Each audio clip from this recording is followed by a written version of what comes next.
ไรรัตนผ่านแผ้วพระเกี้ยวเจ้าตั้งสามประการ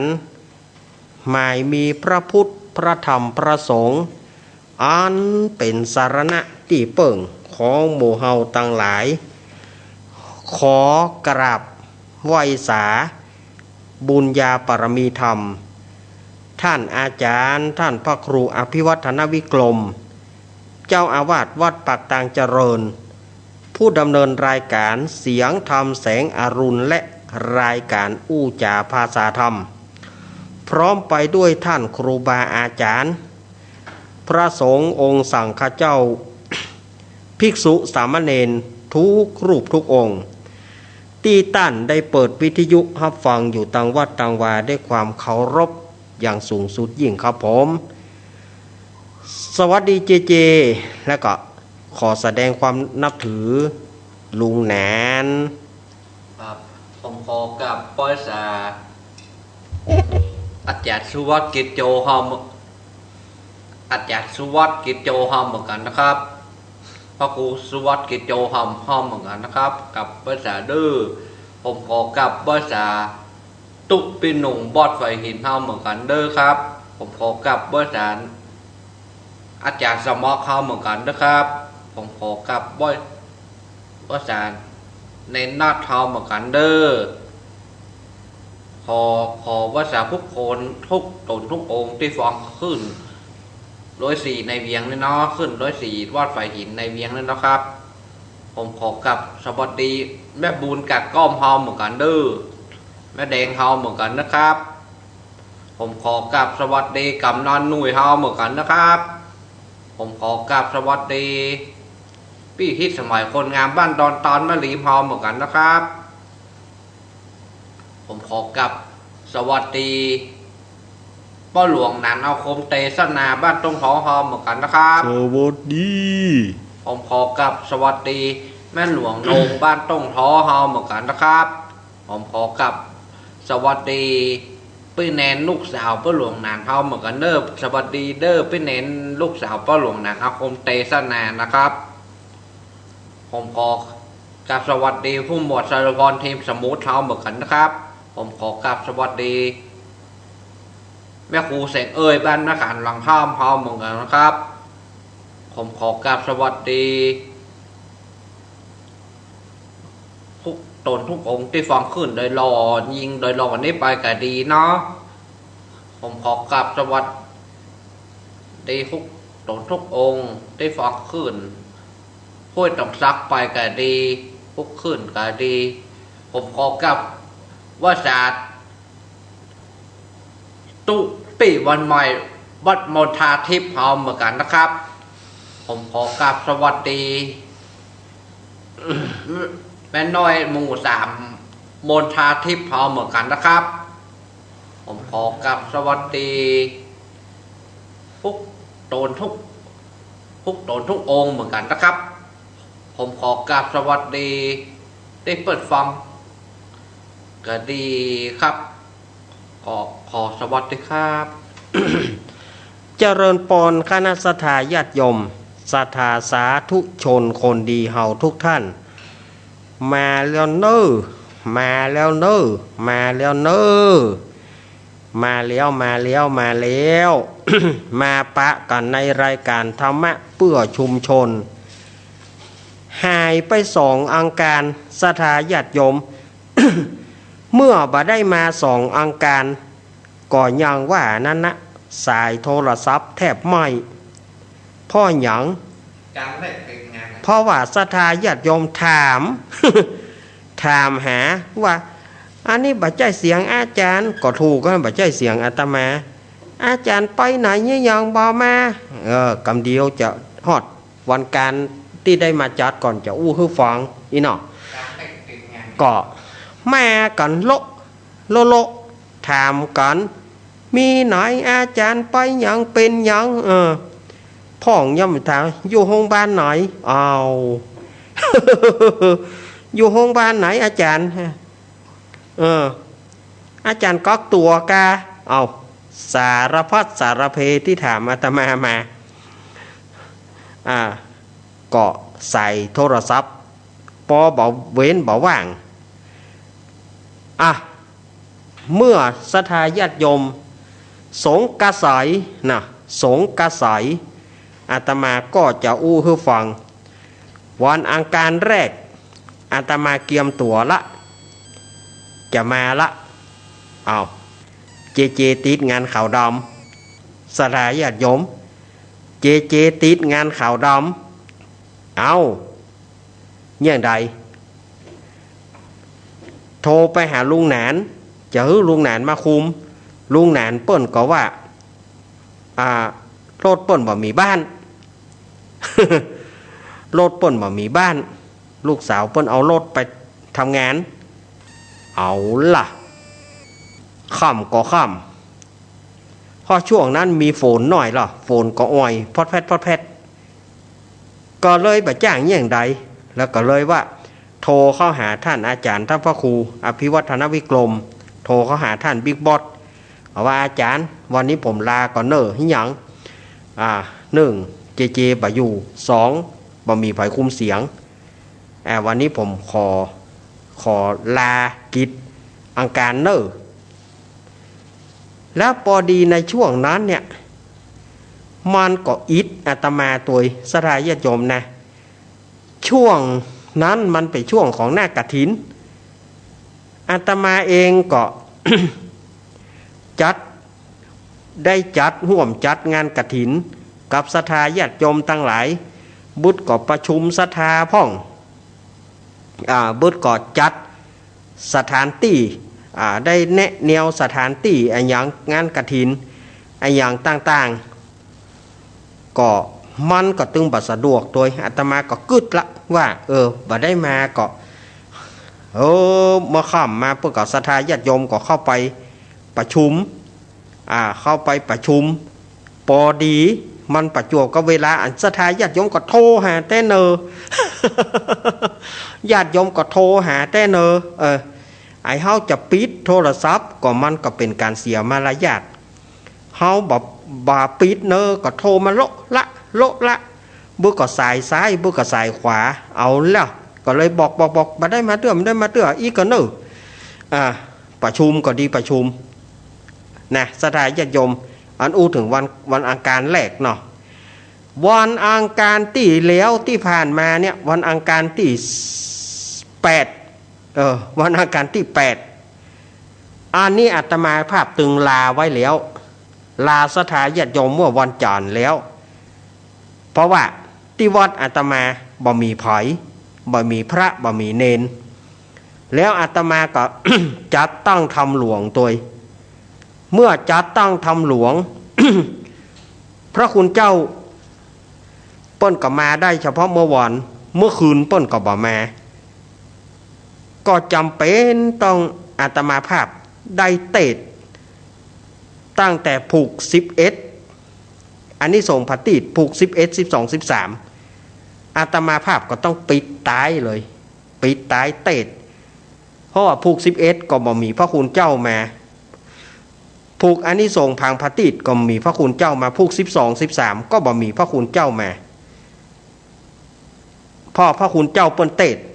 เมื่อวานไปแล้วพระเดชพระคุณหลวงป่อ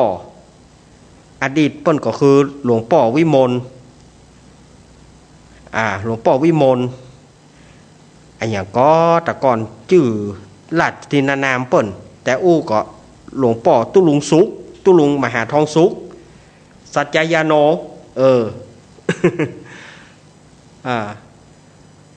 หลวงป่อวิมลปริยัติคุณจำได้ละอดีตเปิ้นก็คือหลวงป่อ ท่านพระครูวิมลปริยัติคุณหรือว่าท่านมหาทองสุขสัจจยาโนซึ่งตอนที่เปิ้นได้รับเป็นพระครูวิมลปริยัติคุณแล้วเปิ้นก็สิกขาลาเพศไปเมื่อเปิ้นสิกขาลาเพศเปิ้นก็ปิกมาเป๊ก แถมพอเปิ้นปิกมาเป๊กครั้งหลังเปิ้นก็บ่ได้เป็นพระครูละก็เป็นตุ๊เจ้าธรรมดาก็คือท่านมหาทองสุขสัจจยาโนเปิ้นก็ พอเฮานิมนต์เปิ้นก็มา ได้เฉพาะเมื่อวานเปิ้นมาเตศกันตัสปอนตานาขานวรรณประเวศจุลพลมหาปนเปิ้นก็มาช่วยเฮ้ย5 ผูกเปิ้นก็มาช่วย5 ผูกแล้วก็ตุปีเดียวท่านธนากรท่านธนากรหรือว่าตุปีเดียววัดหนองล่องตะจางเปิ้นก็มาเตศผูก10สักกะบอลผูกเดียวหลวงป่อเปิ้นเตศไป5 ผูกแล้วก็ตุปีเดียวเตศไป1อาตมาก็ เตศตั้งแต่หิมปานชูชกกุมารบาลมาทีก็บ่มีพระคุณเจ้าจะมาละ ก็ที่นี้ก็มาเหลืออานิสงส์พังพติต มหาราชสกตินกรกำนี้ก็เป็นตุกอาตมาล่ะเบิ่นไปจนเสี่ยง ป่านปอนย่ำตันแล้วเตะทำย่ำตันแล้วต้นโกมไม่แค่อยู่หน้าวัดท่านมองสิ่งมองสิ่งมองเตะแล้วล่ะก็ได้จะขึ้นแถมเดียวก่อนฟังเตือไปนิมนต์ไปฮับตานไม่แค่ก่อนอาตมากับไปป่านปอนไม่แค่ตัวแล้วปิกมาเตะทำผูกสุดท้ายท้ายสุดผูกนครกันนครจบลงก่อปอ3 ทุ่ม ก็เลยบ่ได้มาอาตมาก็แจ้งเมื่อวันจันทร์แรงวันจันทร์อาตมาก็แจ้งกับสถาญาติโยมแล้วแต่สถาญาติโยมก็ยังโทรหาอาตมาอยู่จะถ้าเอาน้ำมนต์อาตมาบ่ได้ไปเตศบ่ได้ไปไหนวันนั้นวัดแม่คลองก็นิมนต์อาตมาวัดแม่แรงก็นิมนต์อาตมาตุปีเล็กวัดคงขาวก็นิมนต์อาตมา บ่ได้ไปสักที เพราะว่า ปีนี้ปีหนึ่งอาตมาไปบ่ได้เพราะว่าที่วัดมีอาตมาตนเดียวฉะนั้นก็ต้อง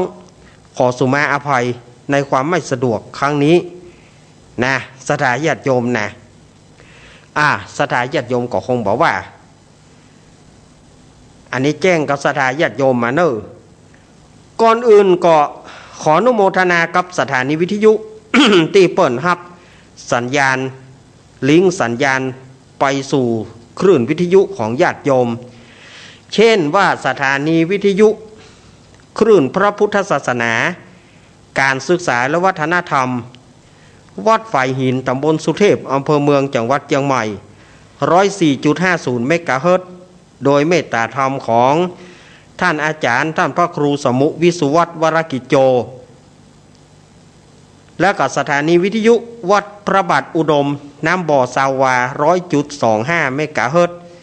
โดยเมตตาธรรมของพระเดชพระคุณหลวงป่อสุจิตตานุรักษ์แล้วก็ ท่านอาจารย์จำเริญโชติธรรมโมวัดม่อนปิ่นอำเภอฝางตุปีโจสถานีวิทยุห้วยตองสักเรดิโอ 98.75 เมกะเฮิรตซ์ ตั้งอยู่วัดห้วยตองสักตำบลขวงเปาอำเภอจอมทองจังหวัดเชียงใหม่โดยเมตตาธรรมของหลวงป่อวาปีวรมานิตท่านอาจารย์ชวริชชัยวังโสสถานีวิทยุมนเสียงธรรม 106.25 เมกะเฮิรตซ์อำเภอแม่แจ่มตั้งอยู่ที่วัดบุปารามตำบลจ้างเคิงอำเภอแม่แจ่มจังหวัดเชียงใหม่โดยเมตตาธรรมของหลวงป่อมงคลวิสิทธิ์แล้วก็ท่านอาจารย์ ท่านปลัดอุทัยทั้ง2 ท่าน2 อุทัยสถานีวิทยุแม่ขจารโมเดิร์นเรดิโอ 104.50 เมกะเฮิรตซ์บ่ใช่ 94.50 เมกะเฮิรตซ์โดยการถวายเวลาของป้อน้อยสุวรรณแม่อนงพรหมมินทร์สถานีวิทยุ บ้านทุ่งเรดิโอบ้านทุ่งเรดิโอ 89.50 เมกะเฮิรตซ์โดยการถวายเวลาเอื้อเฟื้อเวลาโดยป่ออุดมแม่เทียมวันพุทธวงศ์สถานีวิทยุเมืองพานเรดิโอสถานีวิทยุเวียงป่าเป้าเรดิโอสถานีวิทยุดอยหมอกเรดิโอสถานีวิทยุ แม่วางเรดิโอสถานีวิทยุบ้านแป้นเรดิโอ สถานีวิทยุวัดบุญยวาสลำปางสถานีวิทยุชุมชนคนเมืองลี้แล้วก็หลายสถานีที่เปิดรับสัญญาณในเมื่อค่ำเมื่อคืนนี้ ขออนุโมทนากับท่านทุกสถานีเจ้าหน้าที่ทุกท่านขออนุโมทนาขอบคุณมาปะก่อนวันนี้เป็นวันอังคารที่15พฤศจิกายนพุทธศักราช2565 เดือนยี่เหนือเดือน12ใต้แฮมมานี่เจ็ดค่ำพร่ำว่าเป็นวันโกนวันทูกวันพูกนี้เป็นวันพระวันศีล สุมาเนอะวันพูกนี้เป็นวันพระวันศีลเป็นวันเดือนยี่เหนือแฮม8ค่ำวันพูกนี้นะก็ศรัทธาญาติโยมก็จะไปลืมใส่บาตรญาติโปกเนอะเจเจพอถึงเตือนแล้วหรอถึงเวลาพวกก็เปิดเพลงวันพระอย่าเว้น วันนี้ก็ได้มาปะศรัทธาญาติโยมและศรัทธาญาติโยมเพื่อมันเลี้ยวใจเนาะวันนี้อาตมาจะงดทำวันหนึ่งวันนี้นะจะสืบจะตาเพื่อศรัทธาญาติโยมสมกับศรัทธาญาติโยมถ้าเอาน้ำมนต์กันจะเอาน้ำมนต์ แม่บัวไหลก็ว่าลูกเน้นเป็นหยังแม่บัวไหลอำเภอสันทรายเนอะแม่โจ้สันทรายแม่บัวไหลนินวาดถามลูกเน้นหยังแม่โทรวันนั้นก็แม่ตะกี้ก็แม่ที่โทรออกมาจากดอกคำใต้พะเยาถามว่าลูกเน้นเป็นหยังยังบ่มาอีแม่ถ้าเอาน้ำมนต์มาแล้วเนอะ มาละปี้พิสมัยเนอะถ้าช่วงของเหล่าเจีย ปี้พิสมัยโทรเข้ามาหาเบอร์เจเจเนอะ0856232408 ถ้าปี้พิสมัยเปิ้นโทรมาวันนี้อาตมาลืมโทรศัพท์ไว้ในวัดลืมไว้ที่วัดเลยบ่ได้เอาโทรศัพท์ที่ออกหน้าใหม่มาวันนี้เปิ่งของเจเจ เจเจว่าร้อยหนึ่ง โอ้ยฟังเตือนนะ วันนี้อาตมาภาพก็จะงดทำแต่วันหนึ่งทำก็บ่เปียไหมวันนี้ยุ่งหยาบไอ้ยาหุผีเบาหุวันนี้เมื่อบ่าวทำมาก็จะเป็นการสวดมนต์เนอะเจ้าภาพหลักอย่างเป็นทางการป้อสมศักดิ์แม่สีเพนขาวเตี้ยนะป้อสมศักดิ์แม่สีเพนนี่ก็ตามเดิมนะเนอะรวมถึงแม่ฟองคำจีนาอินายอเนกนางจินตนาพรน้องปลายฝน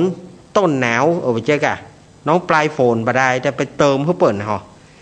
น้องปลายฝนนะก็จะตานไปตามเดิมนะเนอะตานไปหาป้อน้อยปอนแม่อุ้ยเงินจีนาอิป้อสีแม่สอนขาวเตี้ยอุ้ยเกี้ยวอุ้ยอินเชื้อวงอุ้ยสุกอุ้ยทาจีนาอิป้อสอนชัยกาวินอุ้ยคอมอุ้ยทาแล้วก็แม่จันอุ้ยจันที่เปิ่นตาลหานี่นะรวมถึงป้อผู้กองพรศักดิ์คุณนายประนอมพรหมสุวรรณดีเปิ่นก็ขอเป็นเก้าเป็นการตัวได้แล้วเนอะศรัทธาญาติโยมที่เปิ่น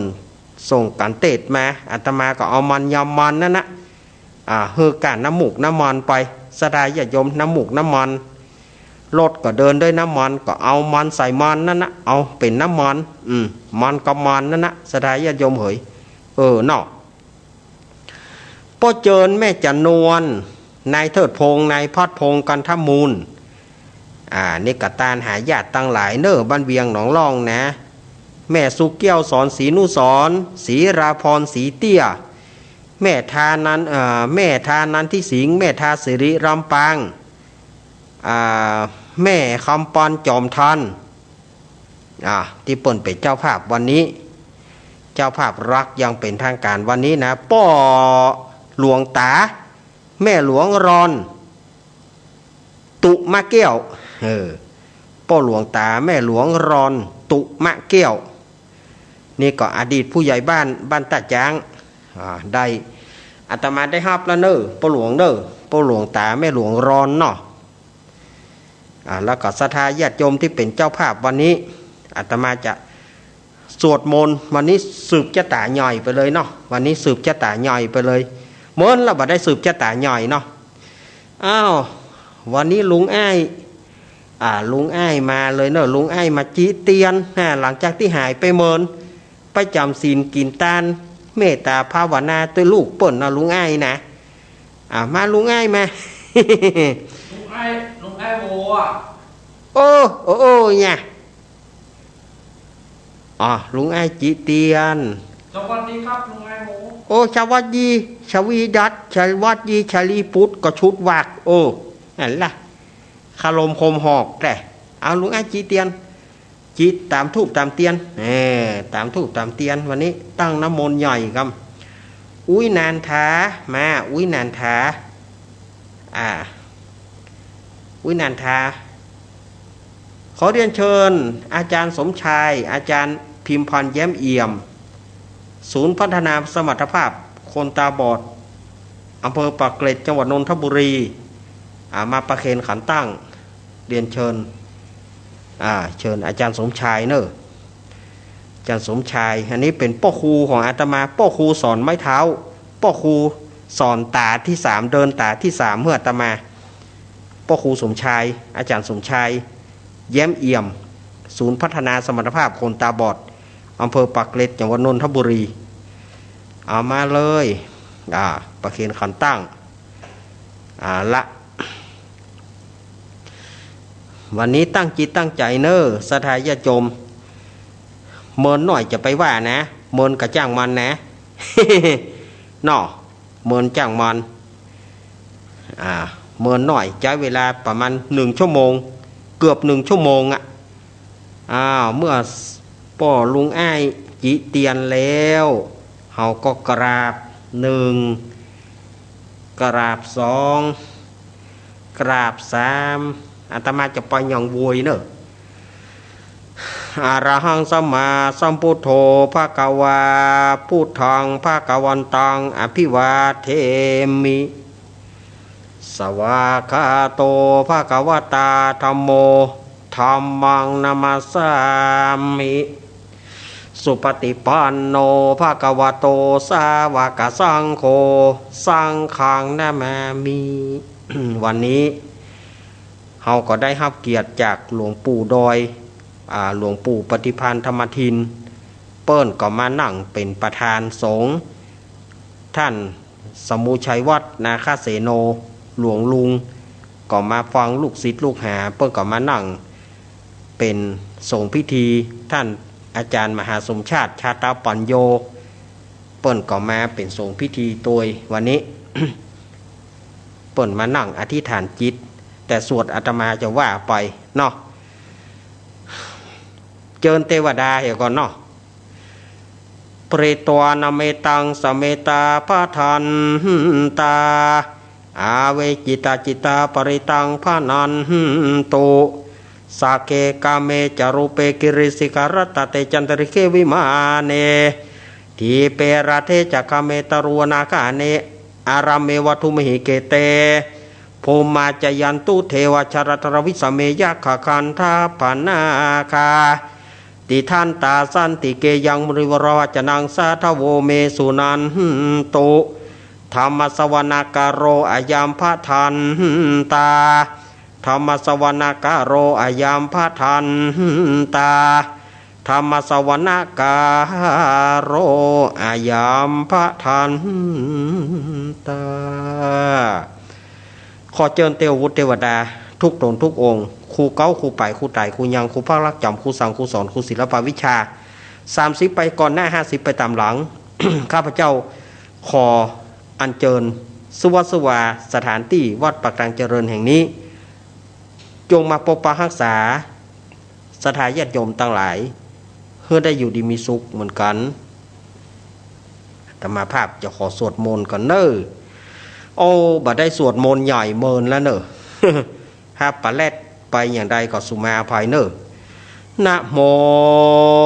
ตัสสะภะคะวะโตอะระหะโตสัมมาสัมพุทธัสสะนะโมตัสสะภะคะวะโตอะระหะโตสัมมาสัมพุทธัสสะนะโมตัสสะภะคะวะโตอะระหะโตสัมมาสัมพุทธัสสะพุทธังสารนังกัจฉามิธัมมังสารนังกัจฉามิสังฆังสารนังกัจฉามิทุติยัมปิพุทธังสารนังกัจฉามิทุติยัมปิธัมมังสารนังกัจฉามิทุติยัมปิสังฆังสารนังกัจฉามิตติยัมปิพุทธังสารนังกัจฉามิตติยัมปิธัมมังสารนังกัจฉามิตติยัมปิสังฆังสารนังกัจฉามิ นะโมเมสัพพพุทธานังตัวติงสาวรรกโนตันหังกโรมหาวิโรเมตังกโรมหายโสสารนังกโรโรกาหิโตทิปังกโรจุตินทโรกนทันโยชนะปะโมโค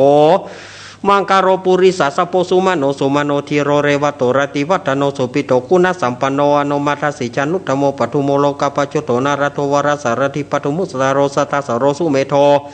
อังกาปุงกาโลสุชาโตสัพพโรกโกปิยทัสสีนาราสโพอัตทัสสีการุณิโกธรรมทัสสีธรรมนุโทสิทธัตโถสโมโรเกติโสจวรตังวโรปุโสจวรโทพุทโธวิปัสสิจาอนุปโมสิกิสัพพะหิโตสถาเวสภูสุขทายโกกะโกสันโทสถาวะโหโกนะกะมโนระนันจะโหกัสปุสิริสัมปโนโกตโมสกายปุงกโวทวิสัติสังกตาอิเมพุทธามหิติกาการุณาคุณสัมปนา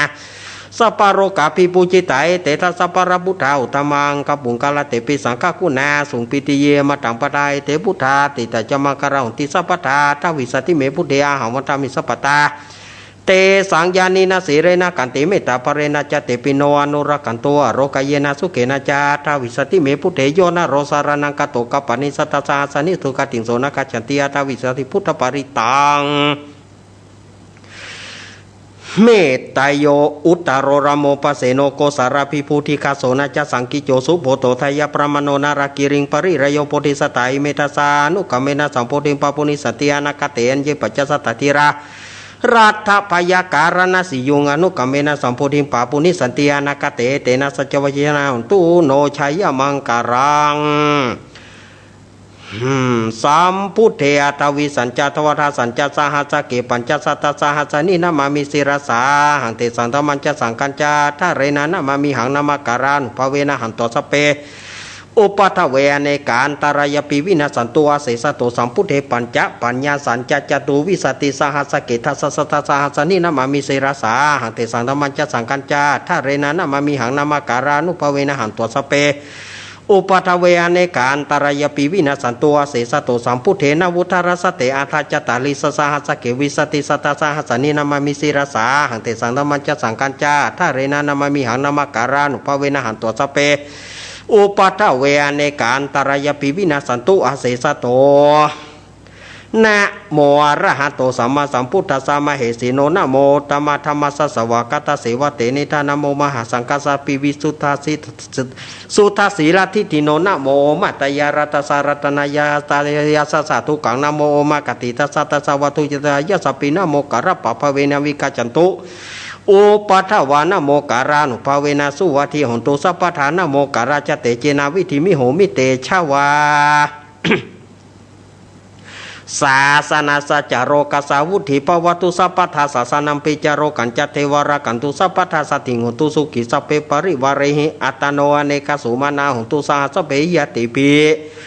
ราชโตวาโจระโตวามานุสะโตวาอามานุสะโตวาอากิโตวาอุทากะโตวาปิสัจจโตวาขานุกะโตวากันทกะโตวานาคตะโตวาชนะปตารกะโตวาสัตมะโตวา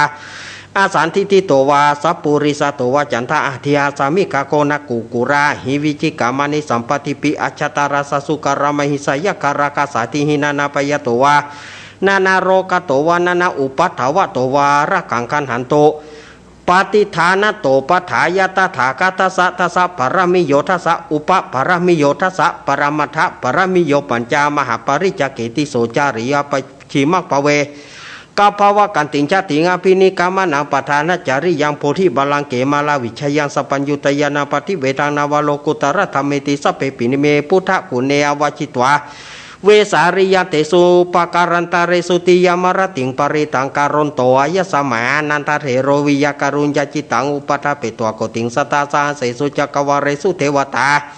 ยัสนัมปฏิกันหันติยาจาเวสาริยัมปุเรโรกามานุสัตถุภิกสัมพุทันทีวิธรรมปยังกิปปมันตารธาเปสีปริตันตามพนามาเห เอาลุงไอ้จีเตียนในบัตร จีเตียนบัตรน้ำมนต์ขอนน้ำมนต์อาเสวานาจะภารานังปันทิตานาจะเสวนาปูจะปูจะเนยานังเอตามังการามุตตามังปฏิโลปเทสวะโสจะปุเพจากตาปุญญาตาทัสมาปนิทิจะเอตามังการามุตตามัง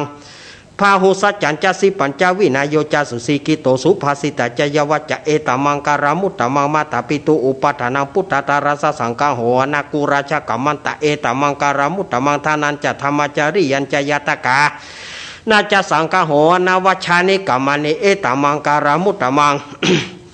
อารติวิรติปปามาจาปานามาจาสัญญโมปามาโทจะธรรมิสุเอตมังการามุตตมังคารโวจานิวัตโตจะสันตุติจะกตัญยุตกะเรนะธรรมสาวนังเอตมังการามุตตมังกันติจะโสวจะสตาสมณนาจะทัสนังกาเลนะธรรมสักฉายตมังการามุตตมังตะโปจะปรมาจาริยัญจาริยสัจนะทัสนังนิพพานาสจิกิริยจะเอตมังการามุตตมังพุทธสารกธรรมเมหิจิตังยันตนากัมปติอาโศกังวิราชังเขมังเอตมังการามุตตมังเอตานิสานิกัตตวนะสัพพธรรมปรชิตาสัพพทาโสทิงขันจันเตตันเตสัมมังการามุตตมันติมหามังการสุตัง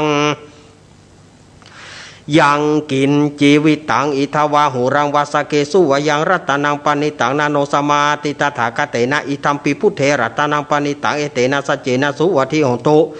ขะยังวิราคังอมตังปานิตังยะคาสกาสกายมุนีสมาหิโตนาเตนะธรรมเมนะสมาธิกินจิอิทัมปิธรรมเมรัตนังปานิตังเอเตนะสัจเจนะสุวัติโหตุยัมพุทธเสโธปริวานายิสุจิงสมาธิมานันตาริกัญญามาหุสมาธินาเตนะสัมโมนาวิชติอิทัมปิธรรมเมรัตนังปานิตังเอเตนะสัจเจนะสุวัติโหตุเยปุกกาลาอาสทังสปัสสถาจตาเลตานิโยกานิหนติเตทะกินายสุขทัสสาวะเกเตสุทินานิมหปารานิอิทัมปิสังเครตานังปานิตังเอเตนะสัจเจนะสุวัติหนตุเยสุปยุตตามานาสันทลาเหนานิกามิโนโกตามาสาสนามหิเตปฏิปตามาตังวิไคหารตมุทานิปุติงปุชฌามานาอิทัมปิสังเครตานังปานิตังเอเตนะสัจเจนะสุวัติหนตุขีนังปุรนังนวังนาทิสัมภวังวิรัตจิตายติเกภวสมิงเตกีนะพิชาวิรุณิหิฉันทานิพันติติรายถายัมปฏิโปยทัมปิสังเครตานังปานิตังเอเตนะสัจเจนะสุวัติหนตุยานิตาพุทธานิสัมมากัตตานิปุมานิวายานิวันตริกิตถาคตังเทวมนุสปุจิตังพุทธังนามัสสมาสุวัติหนตุยานิตาพุทธานิสัมมากัตตานิปุมานิวายานิวันตริกิตถาคตังเทวมนุสปุจิตังธรรมังนามัสสมาสุวัติหนตุยานิตาพุทธานิสัมมากัตตานิปุมานิวายานิวันตริกิตถาคตังเทวมนุสปุจิตังสังฆนามัสสมาสุวัติหนตุรัตนสุตังเมตันจะสัพพโรกัสมิงมานะสัมภาวเยปริมาณังอุทังอโรจเตริยัญจาสัมปตังเวรังสัพพตังทิตันจารังนิสิโนวัสยโนวายวัตสวิกตเมโทเอตังสติงัตถิตยปรมมิตังวิหารัยธรรมโหทิตินจานุปกรรมศิรวัฏสาเนนะสัมปันโนกาเมสุวินยเกทังในจตุกปัสสยังปุณเรเตติการณิยเมตสุตังอัปปะมโนพุทโธอัปปะมโนธัมโมอัปปะมโนสังโฆปะมนาวันตานิสิริสัพพานิอหิวิจิกาสถาปฏิโอนานาภิสารภูมุจิกากตะเมรกากตะเมปริตปฏิกรรมันตุพุทธเนโสนะโมภะคะวะโตนะโมสัตตานังสัมมาสัมพุทธานันติอิติปิโสภะคะวาอะระหังสัมมาสัมพุทโธวิจจารณะสัมปันโนสุขโตโรกาวิโตอนุตตรปุริสัตตมสารถิสัตตเทวมนุสนะพุทโธภะคะวะติสวากโตภะคะวะตะธัมโมสันทิติโกการิโกเอปัสสิโกปนายโกปัจจตังเวทิตโพโยหิติสุปฏิปโนภะคะวะโตสาวกสังโฆชุปฏิปโนภะคะวะโตสาวกสังโฆยะยะปฏิปโนภะคะวะโตสาวกสังโฆสามิจิปฏิปโนภะคะวะโตสาวกสังโฆยัตติตังจตาริปุริสายุคานิอัตตปุริสภุกาลาเอสะภะคะวะโตสาวกสังโฆอาหุนายโยปะหุนายโยทักขินายโยอัญจาริการณิโยอนุตตรมุยกิตังโลกัสสาติสัพพะโรกาวินิมสัพพะโรกาวินิมุตโตสัพพะสันตาปวัชิโตสัพพะเวรามติกันโตนิพุตโตจัตุวังพสัพพิติโยวัจันตุสัพพะโรโกวินัสตุมาเตภาวะตวนตารโยสุขีริกายุโกภาวะอภิวาทานาสิริสานิจังอุทาปจายโนจัตตารโรธรรมวัฏันติอายุวันโนสุขังพลังพาหุงสหัสมาพินิมิตาสาวุตันดังกรีเมการาอุติตาโกรสเสนามารังธานันติธรรมาวิธินาจิตวามุนินโทตันเตชะสาพตุเตชยมังการานิมาราติเรกามาปิยุจิตาสปารติงโกรัมปนารวกามะกามาทัตยากังกันติสุทันตาวิธินาจิตวามุนินโทตันเตชะสาพตุเตชยมังการานิ นารากิริงกาชาวราติอันตาพุทธังทวกิจกรรมสานิวสุทารุนันตังเมตังภูเสกวิธินาจิตวามุนินโทตันเตชะสาพตุเตชยมังคารานิอุกิตากะกามันติอันตาสุทารุนันตังทวันติโยจนะปะทังกุริมารวันตาเอติปิสังกตามโนจิตวามุนินโทตันเตชะสาพตุเตชยมังคารานิ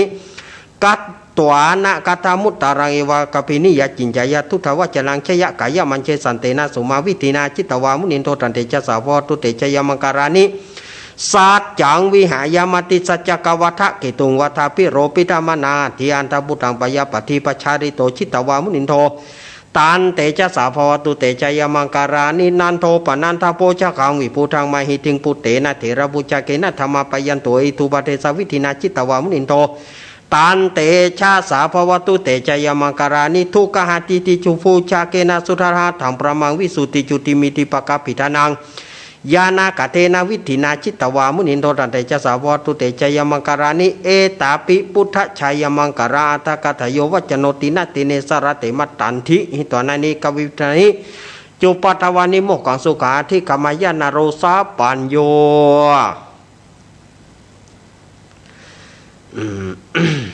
เดี๋ยวกันเนอะสถาญาติโยมเนอะเดี๋ยวกันเนอะยันตุนิมิตังอวามังการัญจโยจามนาโปสกุณัสสะโทปะปะกังทุสุปินังกันตังพุทธานุภาเวนะวินาศเมตุยันตุนิมิตังอวามังการัญจโยจามนาโปสกุณัสสะโทปะปะกังทุสุปินังกันทัตถามานุภาเวนะวินาศเมตุยันตุนิมิตังอวามังการัญจโยจามนาโปสกุณัสสะโทปะปะกังทุสุปินังกันตสังขานุภาเวนะวินาศเมตุโพชังโคสติสังกโตธรรมนังวิจโยตถาวิริยัมปิติปัสสติโพชังคาจตถาปเรสมัตุเปกขโพชังคาจตถาปเร โพชังคาตถาปเรโพเดียวกันเนอะโพชังโคสติสังกโตธรรมนังวิจโยตถาวิริยัมปิติปัสสติโพชังคาจตถาปเรสมัตุเปกขโพชังคาสเตเตสัพพทัสสินามุนินาสมรกตาภาวิตาปาหุริกตาสังวัตติอาปิญญายานิปานายจะโพธิยาเอเตนะสัจวะเจนะโสทิเตหตุสัพพทาเอกสมิงสมัยเยนะโถโมกลานันจักกัสปังกิลเนทุกิเตทิสวาโพชังเคสตะเทสยิเตจตังอภินันทิตวโรกามุจิสุตังคเนเอเตนะสัจวะเจนะโสทิเตหตุสัพพทาเอกถาธรรมราชาปิเครัญเยนะพิปิลิโตจุนทัตเถเรนะตันเยวะพนาเปตวานะสาธารังสมโมทิตวาจะอาปาทาตัมหาวุธาสิธานะโสเอเตนะสัจวเชนะโสทิเตหตุสัพพทาไปนาเตจะอาปาทาตินานัมปีมาเหสีนางมาคาหตะกิเลสวะปตานุปติธรรมตังเอเตนะสัจวเชนะโสทิเตหตุสัพพทามหาการุณิโกนาโถยตายสัพพปานินาปุริตาปรมิสัมปปันโทสัมโพธิมุตตมัยเตนะสัจวเจนะโหตุเตชัยมังการังชยันโตโพธิยามุเรสากายานังนันติวัตโนเอวังตวงวิจโยหิชัยสุชัยมังกะเลปรจิตปรกิสิเสปัตวิปุกะเลปิสิเกสัพพุทธานังกัปปะโตปมุตตะเตสุนักตังสุมังการังสุปปะตังสุทิตังสุกโนสุมุตตุจสุสิตังมาจาริโสปรักขินังกายกรรมวจากกรรมังปัทักขินังปัทักขินังมโนกรรมังปณิทิเตปัทักขินาปัทักขินาเนกตวนะระพันธเตปัทักขิเนโสธราโทสุกิโตวิรุณโหพุทธศาสเนโรโคสุกิโตหิสาสเปยติพิสาอัตราธาสุกิตาวิรุณหาพุทธศาสเนอาโรคาสุกิตาหิสาสเปยติพิเตอัตราธาสุกิตาวิรุณหาพุทธศาสเนโรคาสุกิตาทัสสาสเปยติพินัตถิเมสารนายังพุทโธเมสารนาวรายเตนะสัจวเจนะตุเตชัยมังครังนัตถิเมสารนายังธรรมโมเมสารนาวรังเอเตนะสัจวเจนะตุเตชัยมังครังนัตถิเมสารนายังสังโฆเมสารนาวรายเตนะสัจวเจนะโหตุเตชัยมังครังยังกินเจรัตนาโลเกวิจติวิวิตาพุทโธรัตนาพุทธสมานาติตาสมาสุถิงปวันตุเตยังกินเจรัตนาโลเกวิจติวิวิตาพุทโธรัตนาธรรมสมานาติตาสมาสุถิงปวันตุเตยังจิรัตนังโลเกวิจติวิวิตาพุทโธรัตนังสังฆสมานาติตาสมาสุถิงปวันตุเตอิติปิโสวิเศษเสอิเสเสพุทธนาเมอิเมนาพุทธถังสิโสอิโสถังพุทธปิติปัญจมะเรชิโนดันโถปโตสัมพุทธิมุตตมังจตุสัจจังปะกาสิติธรรมจักกังปวัตติเยเตนะสัจวัยเชนะตุเมชัยมังกรังพุทโธมังกลาสัมพุทโธสัมพุทโธทิปัตตุตโมพุทธมังกลามากามาสัพพตุขามุงเจเลธรรมมังกลาสัมพุทโธคัมพิโล ทุทโสอนุงธรรมมังกละมากรรมสัพพญาปมุญจเลสังโฆมังกลสัมพุตโตวราทกินโยอนุตตโรสังฆมังกะระมากรรมสัพพโรกาปมุญจเลโอมติปะสหมังสับดาธิวันเทียนก้าวัดวาลูกเป็นเปียวไฟสลีกันใจกูเทียนนี้ปราบเมืองผีมากูด้าวบ่ฮุกกี้เจนเท้าปราบกินมา101ภาษากูก็ปราบได้ใต้พื้นฟ้าเหนือหน้าแผ่นดินเกาลิ้นกูเป็นน้ำเกากลางกูเป็นแม่น้ำใหญ่กูจับออกไปท่วมหัวผีตายไปลิ้นกูเป็นดาบเทียนกาใต้พื้นฟ้ากูบอกกลัวสองโอมสัพพโตมังสวาหาย โอมเป็ดจะรำแผ่นดินดำไว้ว่าสายตาผีขาดกับหนีละคนดีกูเอาไว้นี่อย่าได้เอาไปตัวหมู่สู่ต้านตั้งผีมารและผีเคนตั้งผียักษ์ผีเย็นอย่ามาไกลตั้งผีอยากไร้จงหนีไปปันผีกุมพานและผีหายอันเตียวต้องพายจงรีบหนีไปอมสัพพโตมังสวาหายสาธุสาธุสาธุพระปัญญาปรมี30ทัศสาธุสาธุพระปัญญาปรมีวัดแวดล้อมวิริยะปรมีอ้อมระวังดีศีลปรมีบังหอกดาบเมตตาปรมีแผ่แปะตั้งปืนตานะปารมีคือเป็นปืนตั้งต่ออุเบกขาปารมีคือก่อเป็นเวียงสัจจะปารมีเวทระวังดีเป็นไม้ใต้กันตีปารมีกลายเป็นหอกดาบบางนาไม้และปืนไฟอาทิฐานะปารมีพันดับไปทุกแห่งแรงปราบฝูงหมู่มารผีสางพายเป็ดทุกทวีปบตีปังไปนี้แม่ธรณีอัศจรรย์โซเสมือนพันอยู่ข้างน้ำนับตีนองกวางต่อกวางแตกตีฟองนานองนานอกกลายเป็นข้าวตอกดอกไม้ถวายปู่เจ้าพระแก้วแก่นท้ายสตันพระพุทธทางเลยเวจงมาผ่ายโพดอนุญาตโตดโปรดปูกาแต่ดีหลีแม่ธรณีออกมารีดผมอยู่ข้างใต้จางหายคายสะจังงาซับดินพ่นน้ำนันทีลงผ่านผายคอไปหักตบเต่าพญามารเอาต่างปูนกัวยกมือขึ้นทูลหัวใส่กล้าวว่าผู้ข้านี้ชื่อว่าลูกศิษย์พระพุทธเจ้าตนมีบุญสมปานอันมากนักพระพุทธเจ้าจริงจะตั้งปัญญาปรมีไว้9 ชั้นตั้งไว้ตั้งหลังก็ตั้งไว้ตั้งหน้าก็ได้9 ชั้นตั้งไว้ตั้งหลังก็ได้9 ชั้นตั้งแต่หัวเปียวตีนก็ได้9 ชั้นตั้งแต่ตีนแถวหัวก็ได้9 ชั้นแสนวา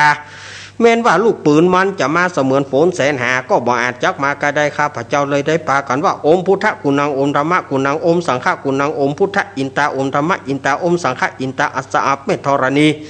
ผู้อยู่เหนือน้ำผู้อยู่กำแผ่นดินก็ข้าได้ระลึกถึงคุณพระปิตาคุณพระมารดาคุณครูบาอาจารย์และคุณพระแก้วเจ้าทั้ง3ประการคุณพระพุทธคุณพระธรรมคุณพระสงฆ์คุณแดดคุณฝนคุณน้ำคุณลมคุณดินคุณไฟคุณสลัดเจ้าก็ดีคุณพระโตนพระวนาก็ดี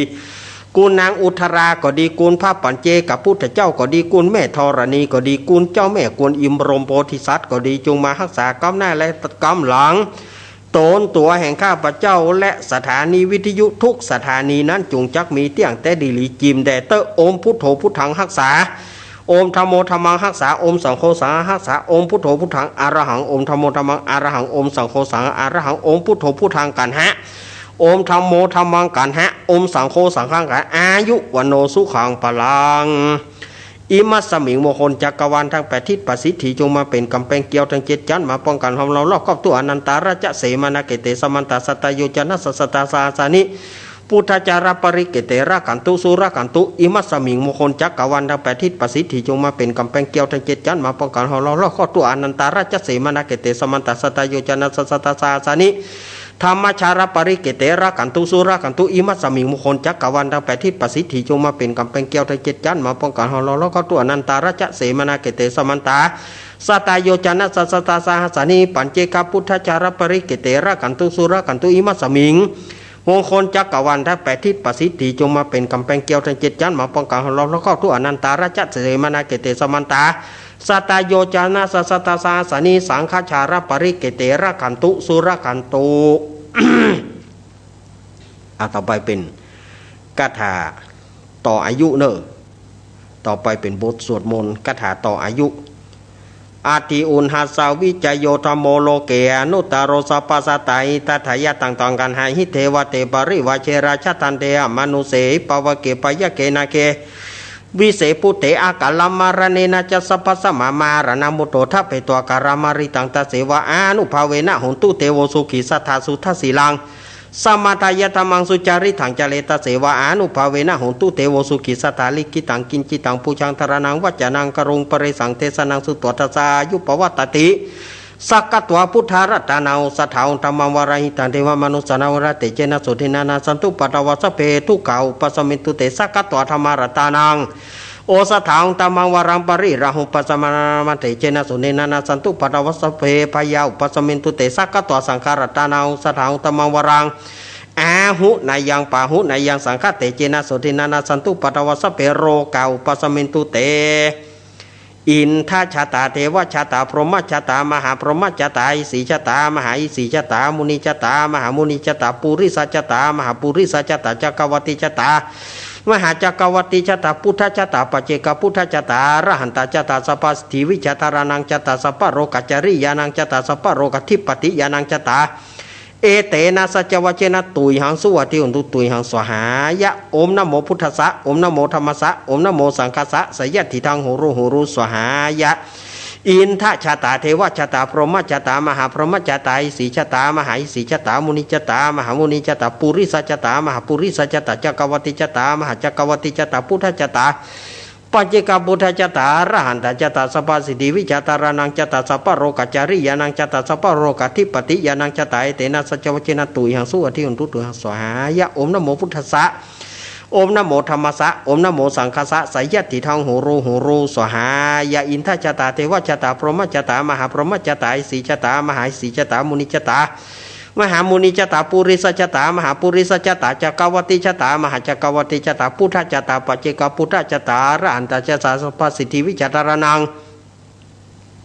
จตาสัพพโรกัจจริยานังจตาสัพพโรกัทิปติยานังจตาเตนะสัจวเจนะตุยหังสุอธิตุโหนตุตุยหังสวหายะโอมนะโมพุทธัสสะ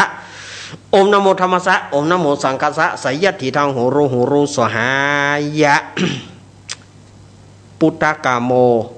ระเพปุตังธนากาโมระเพทนังอธิกายเยกายยายะเทวนังปิยตังสุตวาอิติปิโสภควายมราชาโนท้าวเวสสุวรรณโนมรณังสุขังอรหังสุขโตนะโมพุทธายะจายาสนากาตาพุทธาเชตัวมารังสาวหานังจตุสัจจังสัพพังราสังเยเปวิงสุนาราสาภาตันหังการาตโยพุทธาอาทาวิสตินายกัสสเพปฏิติตาไมหังมาทาเกเตมุนิสารสิเสปฏิติโตไมหังพุทโธธรรมโมทวิโรจเนสังโฆปฏิติโตไมหังอุเรสปะกุณาการโรอัทเยเมอนุรุโธสารีบุตโตจัตถกิเนโกนทันโยปิติปะกัสมิงโมการโนจวามะเกทักกิเนสาวะเนไมหังอสุงอนันทาราหุโรกัสสปุจจามหานาโมอุภาสุงวามาโสทะเกเกสันเตปิติปะกัสมิงสุริโยวะปะพังกโรนิสิโนสิริสัมปันโนโสภิโตมุนิปุงกาวกุมมะละกัสสปุเตโรมหิสิจิตวัฏโกโสไมหังวัฏเนนิจังปฏิทัสสิกุณากโรปุโนอังกุริมาโรจาอุบารินันทสีวริเทระปัญจายเมจตานารัติเทระกัมมะมะเสสสิติมหาเทระวิจิตาชินาสาวกายเตเสติมหาเทระจิตวันโตจิโนรสาชารันตสีละเตเชนะอังคมังกิสุสันติตารัตานังปุระโตอาติรัตานังปุระโตอาสิทกิเนเมตสุตกังทัชคังปัจจโตอาสิวะเมอังคุลิมาลากังกันทะโมระปริตัญจาตานาติยสุตกากาเสชะทนังอาสิเสสะปะกะลาสันติตาชินานาวราสังยุตตสัตตปะการรังกตาวตาปิตาทิสัญจตาอิปายราชตุปัทวาอาเสสาวินายังยันตุอนันตชินะเตชะสาวสโตเมสกิเจนะสัทธาสัมพุทธปัญชเรชินะปัญชรมัชชัมหิวิหารันตังมหิตาเรสัทธาปริตุมังสัพเปเตมหาปุริสัสภัยเจวมันโตสุกุโตสุระโขชินานุภาเวนะชิตุปัฏฐโวธรรมานุภาเวนะจิตาริสังโฆสังฆานุภาเวนะจิตันตรายโยสธรรมานุภาวปริโตจารามิชินะปัญชเรติสัพพะพุทธานุภาเวนะสัพพะธรรมานุภาเวนะสัพพะสังฆานุภาเวนะพุทธรัตนังธรรมรัตนังสังฆรัตนังตินังรัตนานังอนุภาเวนะจตุรสีติสหัสธรรมกันธานุภาเวนะปิตกัตตยานุภาเวนะชินสาวกานุภาเวนะสัพเพเตโรกาสัพเพเตปยาสัพเพเตอันตรยาสัพเพเตอุปัฏฐวาสัพเพเตทุนิมิตาสัพเพเตอวมังกราวินาสันตุอายุวัตโกธนวัตโกสิริวัตโกยัสวัตโกปรวัตโกวานวัตโกสุขวัตโกโหตุสัพพทาทุกโรกาปยเวรสุกสันตุจุปัฏฐวาเนกันตรยปิวินาสันตุจเตจสาจยสิทธิธนังราพังโสติภกายังสุขังพลังเสริอายุจวโนจโพคังวุฒิจยสวา สัตวสัจจะอายุจะชีวสิทธิพวันตุเตทุกขปตาจะนิทุกขาปยปตาจะนิปยโสกปตาจะนิโสกาหุนตุสเปปิปานิโนเอตาวตาจามเหหิสัมปานังบุญญาสัมปานังสเปเทวานุโมทันตุสัพพสัมปติสิทธิยาทานังทะทันตุสัทธยสิรรกตุสัพพทาหาวนาปิราตาหุนตุขจันตุเตวตากตสัพเพพุทธาปรปตาปเจกนันจะยังพรังอรหันตานาจเตเจนาราขังวันตามิสัพพโสวัตุสัพพมังคารากันตุสัพพเทวตาสัพพพุทธานุภาเวนะสัทธาโสถิงพวันตุเตภวัตุสัพพมังคารากันตุสัพพเทวตาสัพธรรมานุภาเวนะสัทธาโสถิงพวันตุเตภวัตุสัพพมังคารากันตุสัพพเทวตาสัพพสังฆานุภาเวนะสัทธาโสถิงพวันตุเตนากตายาคาปูตานังปปากาหานิวารณาปริตสานุภาเวนะหันตัวเตสังปัตเวนะกตายาคาปูตานังปปากาหานิวารณาปริตสานุภาเวนะหันตัวเตสังปัตเวนะกตายาคาปูตานังปปากาหานิวารณาปริตสานุภาเวนะหันตัวเตสังอุปัฏฐเวอาโรกายาปารมาราภาสันตุติปารมังทานวิสาสังปารมายตินิปานังปารมังสุขังสาธุ สาธุสาธุเอาอันนี้ก็ศรัทธาญาติโยมก็ได้ไปแหมช่วงหนึ่งผ่านไปช่วงหนึ่งเอาญาติโยมญาติโยมจักไฟเลยจักเลยโยมที่มาจากกรุงเทพมหานครก็ดีมาจากนนทบุรีก็ดีเอาตืดเลยนะตืดเลยไฟตืดเลยตืดเลยตืดให้มันได้ปอมอกปอมัดมือตืดให้มันได้พอมัดมือนะไม่ต้องเอามากมันมัดมือไม่เสี่ยง ตืดเลยพึดแล้วก็เอาถวายท่านอาจารย์ถวายหลวงปู่แล้วก็พระสงฆ์องค์เจ้ารวมมาถึงสามเณรได้มัดมือขอแหงคนหนุ่มคนกำนื้อแหงคนหนุ่มคนกำขอแหงคนหนุ่มคนกำตั้งหลายแหงคนหนุ่มคนกำช่วยมายกซุ้มจะตานี่ออกกำคนหนุ่มคนกำยกซุ้มจะตานี่ออกไปกำยกไม้กำไม้หัวออกไปกำอย่าไปพอตัวบ่าเปล่าน่ะก็ได้เจ้าฮึอย่าไปพอบ่าเปล่าจะตาอย่าไปพออย่างก็บ่าเปล่าน่ะขยากะก็เดี๋ยวก่อนเดี๋ยวโยงออกไปว่านอกก่อนก็ได้เจ้าฮึบ่าเปล่าน่ะเดี๋ยวว่าล้างหน้าสูกะหูเจ๊กะใจขึ้นหอศรัทธาญาติโยมต่อไปนี้มัดมือ เน้นมาเน้นก็เข้ามาอันนี้กะมัดมือด้วยกะเน้นหมูนี่ก็เนาะใจหมอเตะนานมานะใจหมอนานมานะพุทโธมังกาลาสัมพุทโธสัมพุทโธทีปทุตโมพุทธมังกาลามากามาสปัทุขาปมุญจเลธรรมโมมังกาลาสัมพุทโธคัมปิโลทุทธโสอนุธรรมมังกาลามากามาสปัพยาปมุญจเลสังโฆมังกาลาสัมพุทโธวราทกินโยอนุตตโรสังฆมังกาลามากามาสปะโรกาปมุญจเลสัพเพพุทธาปรปตาปเจกนันจะยังพรังอรหันตานาจเตเจนารากังวันตามิสัพพโสสัพเพธรรมาปรปตาปเจกนันจะยังพรังอรหันตานาจเตเจนารากังวันตามิสัพพโสสัพเพสังฆาปรปตาปเจกนันจะยังหารังอรหันตานาจเตเจนารากังวันตามิสัพพโสพุทโธปัดเคาะธัมโมปัดเคาะสังโฆปัดเคาะอมพุทโธปัดเคาะนโมปัดเคาะสังโฆปัดอมพุทโธปัดเคาะธัมโมปัดเคาะสังโฆปัดเคาะ เอาละศรัทธาญาติโยมต่างหลายมัดมือละต่อไปก็ลุงไอ้กับอุ้ยแนนถาช่วยตือขอนให้หลวงปู่หลวงปู่ดอยหลวงปู่ปฏิพันธ์ธรรมทิน หลวงพ่อสุจิตานุรักษ์เปิ้นจะพรมน้ำมนต์ไอ้บัวตู้ลุงหลวงลุงตัวนิมนต์หลวงลุงครับช่วยพรมน้ำมนต์ช่วยหลวงปู่กำลุงไอ้โบลุงไอ้เข้าไปน่ะชะยันโตโพธิยาโมเรสากายานังนันติวัตาโนเอวังตวงวิจโยโหหิสุชายาปังการเรอปารจิตาปรังเกสีเสปัทาวีปุงการเรอปิเสเกสาปปุตานังข้าปโตปมุตติสุนักตังสุมังคารังสุปะพตังสุติตังสุขโนสุโมโหโตจัสุยิทังประมาจาริโสบารักกินังกายกัมมังวาจากัมมังปัทกินังปัทกินังมโนกัมมังปณิทิเตปัทกินาปฏิปัทกินาเนกตวนะระพันธะเตปัทกิเน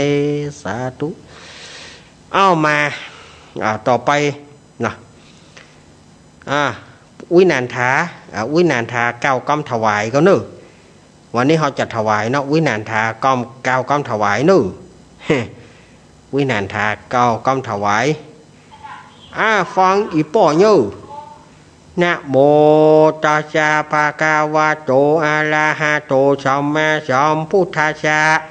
นะโมตัสสะภะคะวะโตอะระหะโตสัมมาสัมพุทธัสสะนะโมตัสสะภะคะวะโตอะระหะโตสัมมาสัมพุทธัสสะอิมานิมะยังพันเตกัปปิยะพันดานิชะปาริวาลานิภิกขุสังฆสะโอโนชยามะสาธุโนพันเตภิกขุสังโฆอิมานิกัปปิยะพันดานิชาปาริวาลานิปฏิกันหาตุอมหากังตีฆะละตังหิตายะสุขายะข้าแต่พระสงฆ์ผู้เจริญข้าพระเจ้าทั้งหลายขอน้อมถวายกัปปิยพันธ์กับทั้งบริวารทั้งหลายเหล่านี้แด่พระสงฆ์ขอพระสงฆ์จงรับกัปปิยพันธ์กับทั้งบริวารทั้งหลายเหล่านี้ของข้าพระเจ้าทั้งหลายเพื่อประโยชน์และความสุขแก่ข้าพระเจ้าทั้งหลายชินกาลนานเทินสาธุปอสมศักดิ์แม่สีเพนขาวเตี้ยปอเจิญแม่จันนวลแม่สุแก้วสอนศรีนุสรแม่ทาสีลำปางแม่ทานันทิสิงห์ป้อหลวงตาแม่หลวงรอนแม่คำปันจอมทันมาแล้วก็ศรัทธาญาติโยมทั้งหลายแม่บางปอนโยนอนป้อแดงปาวะละป้อหลวงถาปอนโยนอนแม่บุญปอนอุบคำแม่คำอุบคำป้อเมืองแก้วแม่มารีนางสาวสายฝนกันทาส้มแม่วรรณาอุทัยแม่วรรณาอุทัยพร้อมไปด้วยป้อจานนั้นไอ้แพะโป่งเปิ่มีงานเปิ้นวันพุธวันฮือนี่เปิ่มีงานเปิ้นงานตัดลูกนิมิตนะป้อหลวงไอ้ป้อนานไอ้มาป้อหลวงนานอาคมสาธุสาธุนะลุงแหนนมาเลยมาเลยทีมงานธรรมะคลายเครียดนำโดยพี่พิสมัยวิไรศักดิ์มาลุงหนุ่ยแม่พรป่าเศร้ายายพรห้องร้องงัวแดงมาเลยแม่บุญกอกอแม่แดงดอกตะล่อมแม่บุญกอกอแม่บัวพัดกุลันแม่สมศรีนันทารามแม่จันศรีสุขาแม่สมศรีลุ่มวัดแม่สมศรีห้วยอีแตดู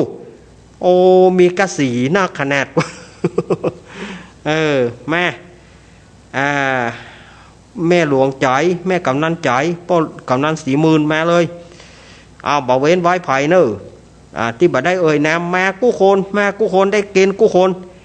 นามมาพ่องบ่ได้นามมาพ่องปีโบรองยะสินทุลุงสะยิ่งพลกลางแม่สาครพลกลางแม่จันเรือนสาย แม่เดือนเพนทีมวางมานอกนั้นก็ปะเคนหมดเลยยกหมดเลยนั่นข้ออย่างเวลามันไล่โกนละ เวลาจี้โกนติ๊กเอาแล้วเนาะกูคนเกณฑ์หมดแล้วบ่เต็มเนี่ยน่ะเอามาคนมาโอ้ผักกาดจ้อนนี่ได้จอสักกรรมไปได้จอสักกรรมไปได้ไทยเหมาะ สถาสันเมืองมาสถาบันสันเมืองกูโกนเนอะมาเลยสถาบันอาตมาหมดเอ้าประเคนก่อนที่จะประเคนนั้นก่อนที่จะได้รับปอนอาตมาขอสถาญาติโยมสงบจิตสงบใจสักนิ้วเนาะวิทยุจะดับไปกรรมเลยวิทยุจะดับไปกรรมขอโปรดเมตตานั่งสมาธิน้อยเจริญพร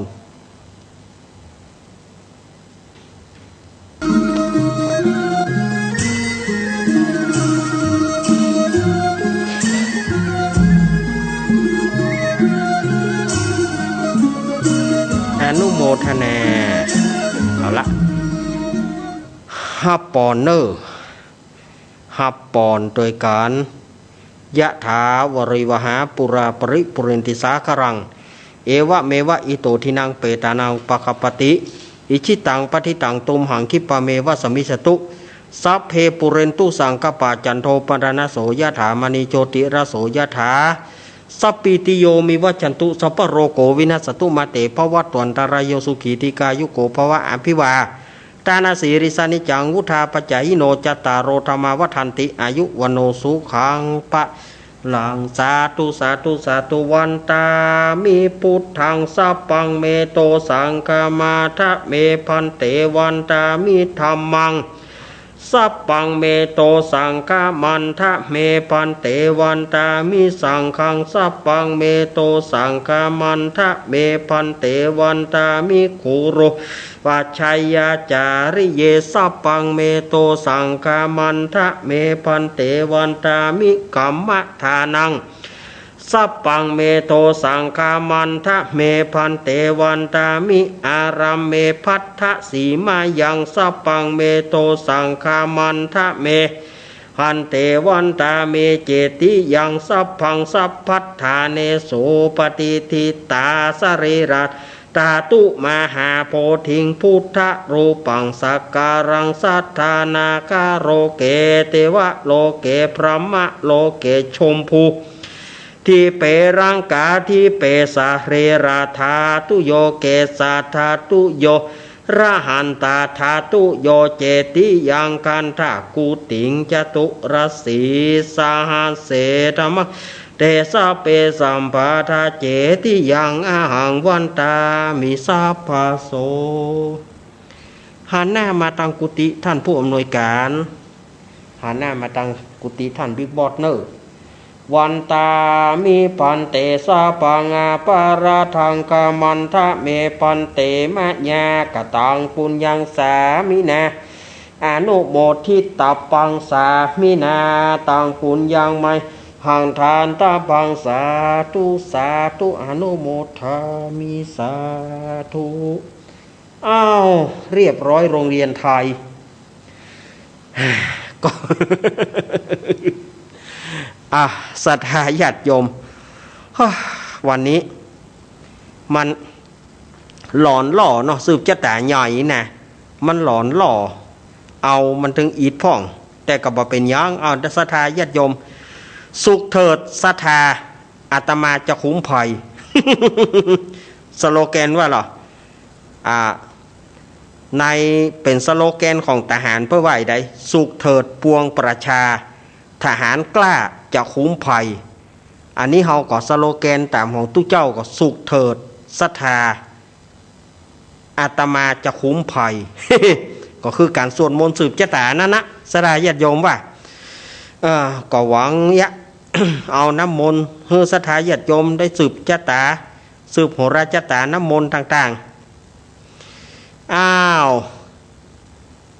ปีพิสมัยกันเดียวเฮือปีพิสมัยมาก่อนเนอะวันนี้เปลี่ยนเบอร์เนอะ ว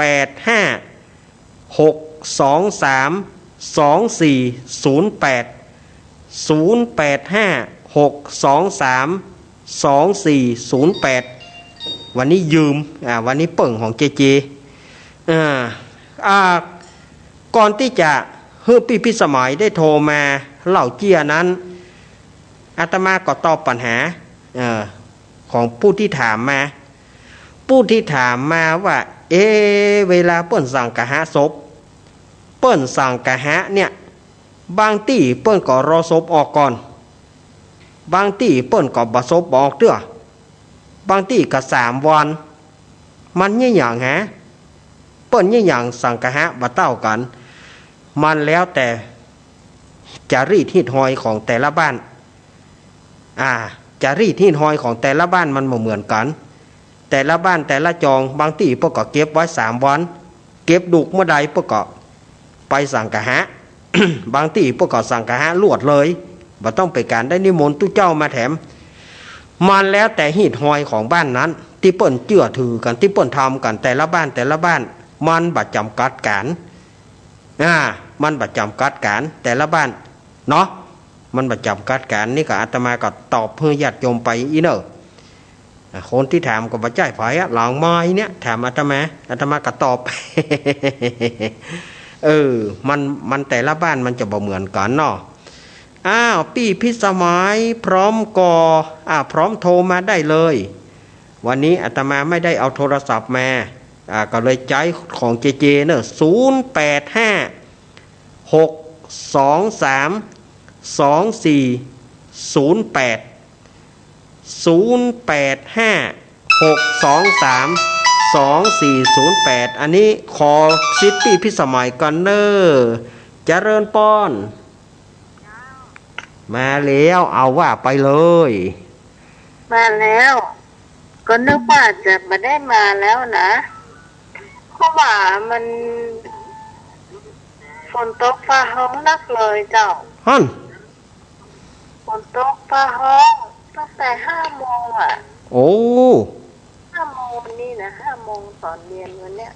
ไปเดียวที่กันยังไม่ย้างกันเลยแต่พูดบ่มีกะบ่มีท่านแสดงว่าฝนตกบนท้องฟ้าไปเนาะเนาะครับโอเคนี่ก็นึกว่าตอนเนี้ยตอน2 ทุ่มปลาย2 ทุ่มเกินเนี่ยนักเลยยังนักเลยแต่เดี๋ยวนี้ซาไปก็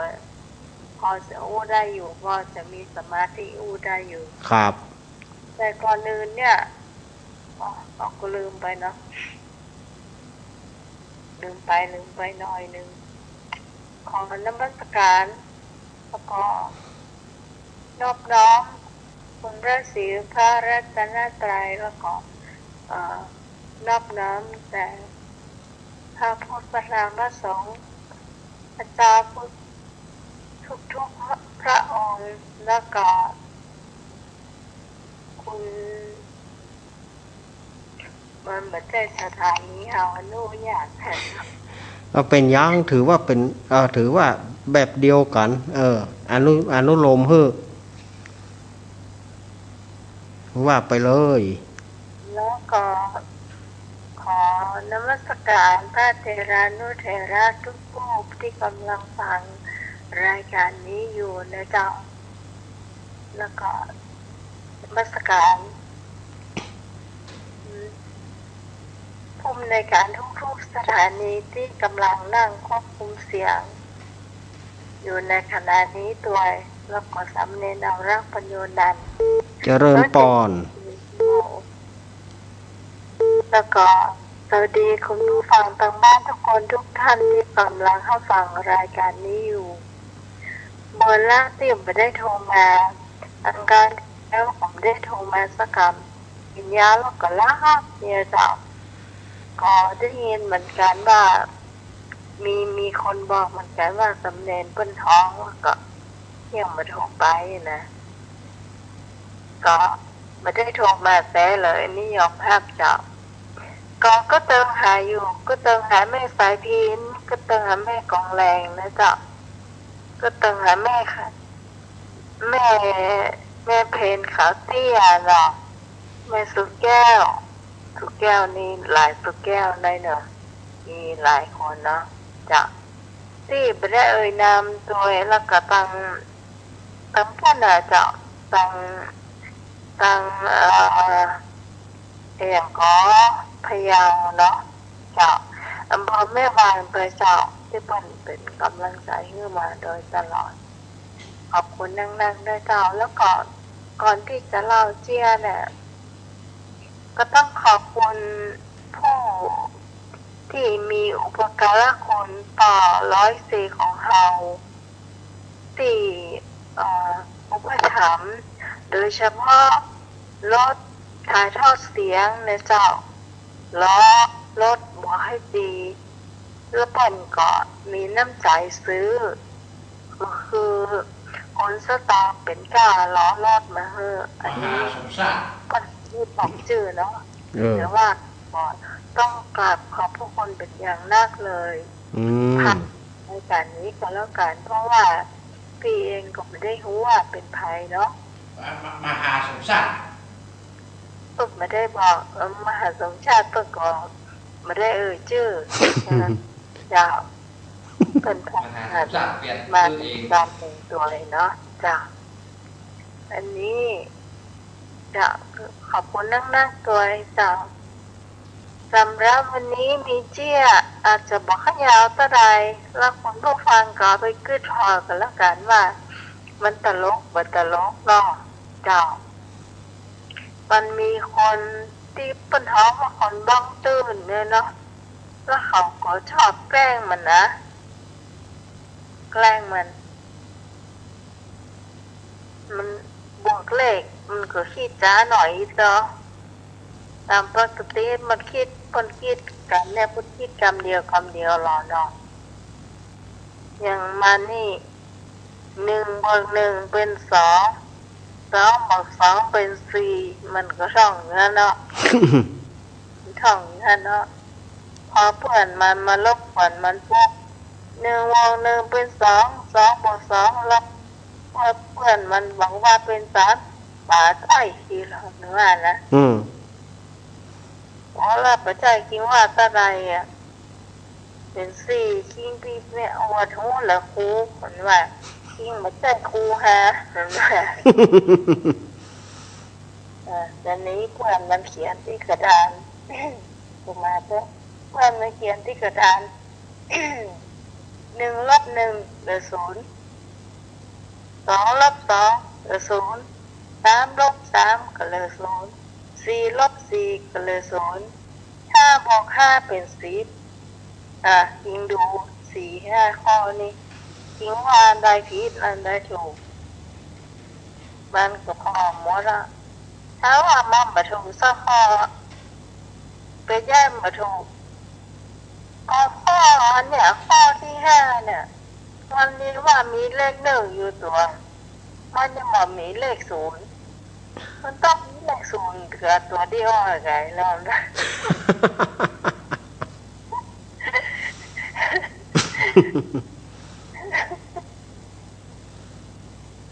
แล้วเพื่อนมันก็ว่าถ้าจริงพอนี่กะ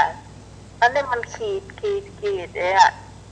อันนี้มันเลขอะไรเนี่ยมันเป็นเลขบวกกว่าเลขลบจริงพอนี่ก็ขี้นี้มาเขียนเหมือนกันนะกี้อ่ะคือหลอนนี่จะเขียนเหมือนกันก็ห้าข้อขี้ไงขี้ตันก่อนขี้ว่าบวยฮะไปขี้ตันใหญ่ใช่เนี่ยกันมันก็เดียงเขาอยู่นะอันว่าใหม่ว่าทำไมอันบอกทำไมเพื่อนมันก็แก้มันเหมือนเดิมนะอัน2+2เหลือ0แล้วก็3+4เป็น7มันก็ต้องว่าปัจจัยมันก็เถียงเขาอย่างนั้นนะปัจจัยมันว่าครูปัจจัยสอนอย่างนี้เถียงอย่างนั้นนะ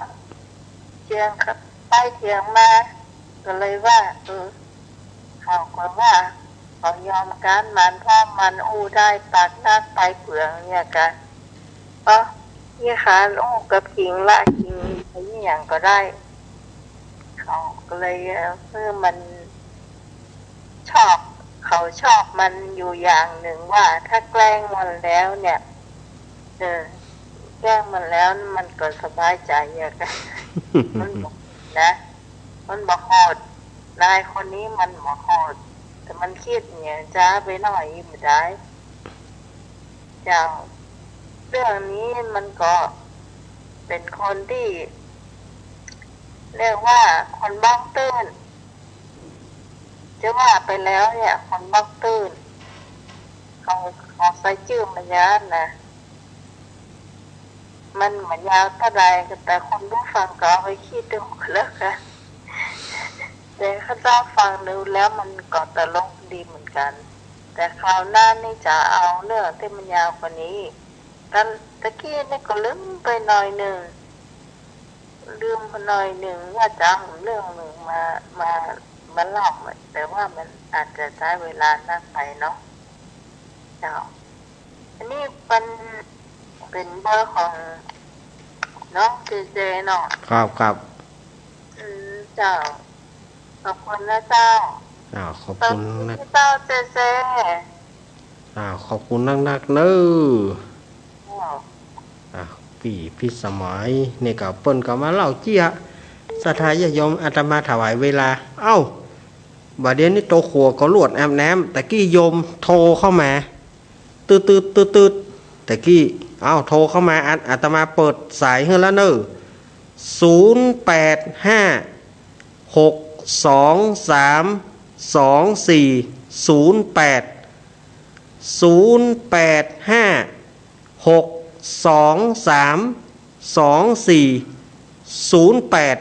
รเข้ามาอาตมาก็ว่ามีไผโทรมีไผฟังนะเจริญปอนภาษาเจ้าเน้นเจนเดินเทศคุณพี่สมัยเล่าเจียเด้พี่สมัยเล่าเจียเนาะเจ้าวันจันทร์ก็ทำอันยังหน่อยเนาะครับเจ้ากำลังใจเจก็เน้นมันทางปลอดภัยเนอะครับขอบคุณแม่เพนหยาดน้ำแบบเลยแล้วเน้นเนอะเรียบร้อยแล้วเนาะครับยินดีเนอะเจริญปอน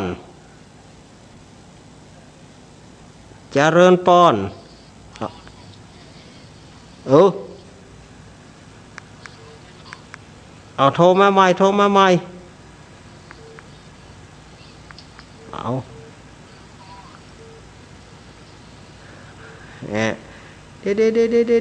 ดี๋ยวเจริญปอนว่าจะได้แม่โทรจังหน่อยแม่บอกอู้แหละ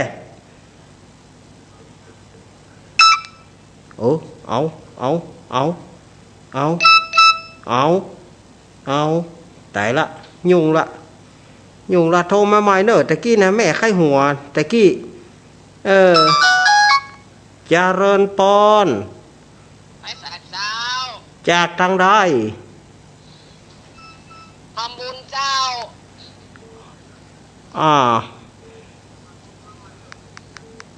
แม่โทรจากไหนก็ป่าไม้แดงหมู่เก้าสำนักสงฆ์หอมบุญเจ้าสำนักสงฆ์หอมบุญแม่4,000นะแม่น้องหมาเข้าฟังนะกาแม่4,000นี่เนาะแม่น้องหมาเข้าฟังเจ้าแม่ว่าจะได้หาแม่ฟังแม่นั่งเนี่ยแม่เอาสายสิญจน์เขียนวิทยุมาแม่ก็เอาเขียนหัวแม่ก็สืบชะตาไปตัวน่ะกันสืบชะตาไปตัวเนาะเจ้าเอาน้ำมนต์ไปตัวอยากได้พรไปตัวอย่างมดกูอย่างวันนี้แม่นอนดึกวันเนี้ย8 ทุ่มครึ่งละตอนนี้ยังมีฝนอยู่นะแต่ว่ามันซาลงไปมันหมันนักฝนตกแต่บ้านเปิ่นแต่ แต่ว่าก็ตกมาหน่อยแต่ว่ามันก็แหกมามองเหนียวจันเนี่ยแซวแล้วมันก็หายแซบวันนี้มันตกหนักอะ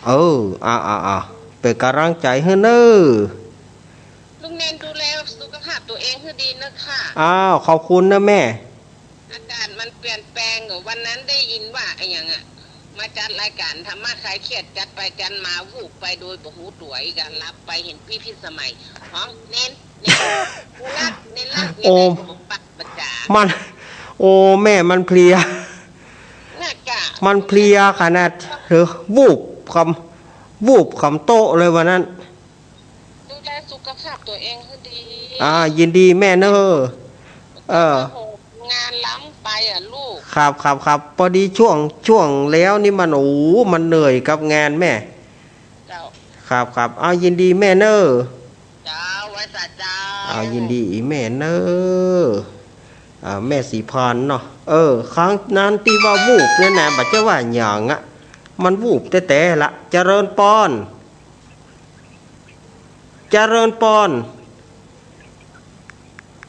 ติดแล้วนะแม่เฮ้ยอันอย่างเนี่ยไปโค้นอย่างเบอร์เนี่ยเจริญปอนรู้หมดโทรมาใหม่เนอะ0856232408เจริญปอนจากที่ไหนแม่เฮ้ยแม่โทรจากไหนแม่ฉลาดแจ้ซ่อนเนาะ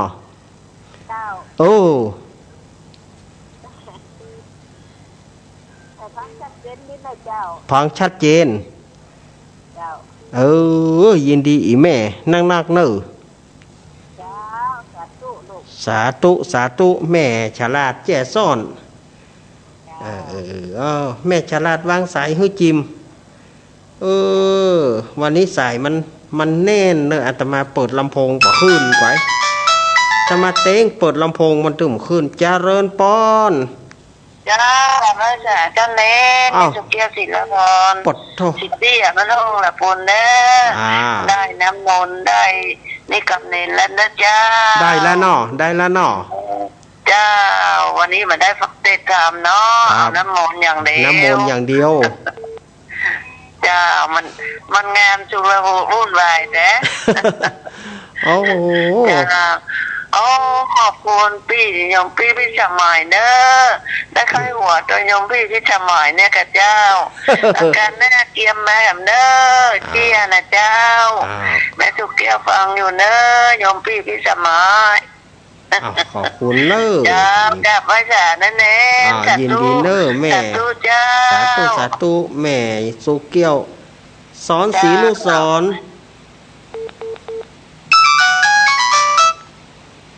เจริญปอนแม่โทรจากไหนฝนตกเนาะแม่สีกูลตานทุละบ้านหนองรองวันเดี๋ยวนี้ฝนไปมาฝนตกเนอะทางนอกใบ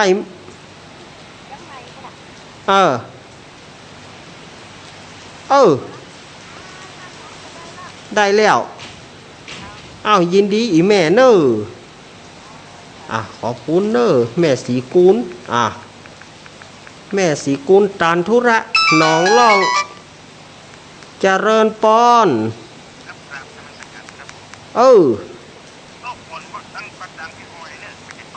ก็นี่มาละห้อ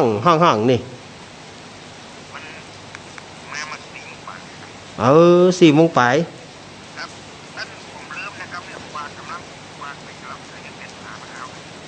ฝากกำลังใจแกนตาเนาะมีเนี่ยอันตึงมีเนี่ยยิ้มคนเดียวนี่ครับยินดีเนอะพี่ไอ้เนาะปัจจันพี่ไอ้ทรงศักดิ์พี่พักวิพักเนาะเจริญปอน โอ้แม่พรมาแล้ว ฝนตกมาพร้อมกับสายฝนจ้า หน้ากะ โอ้ฝนตกหนักขนาดจ้า หน้ากะหยอกมาขนาดอะ จ้า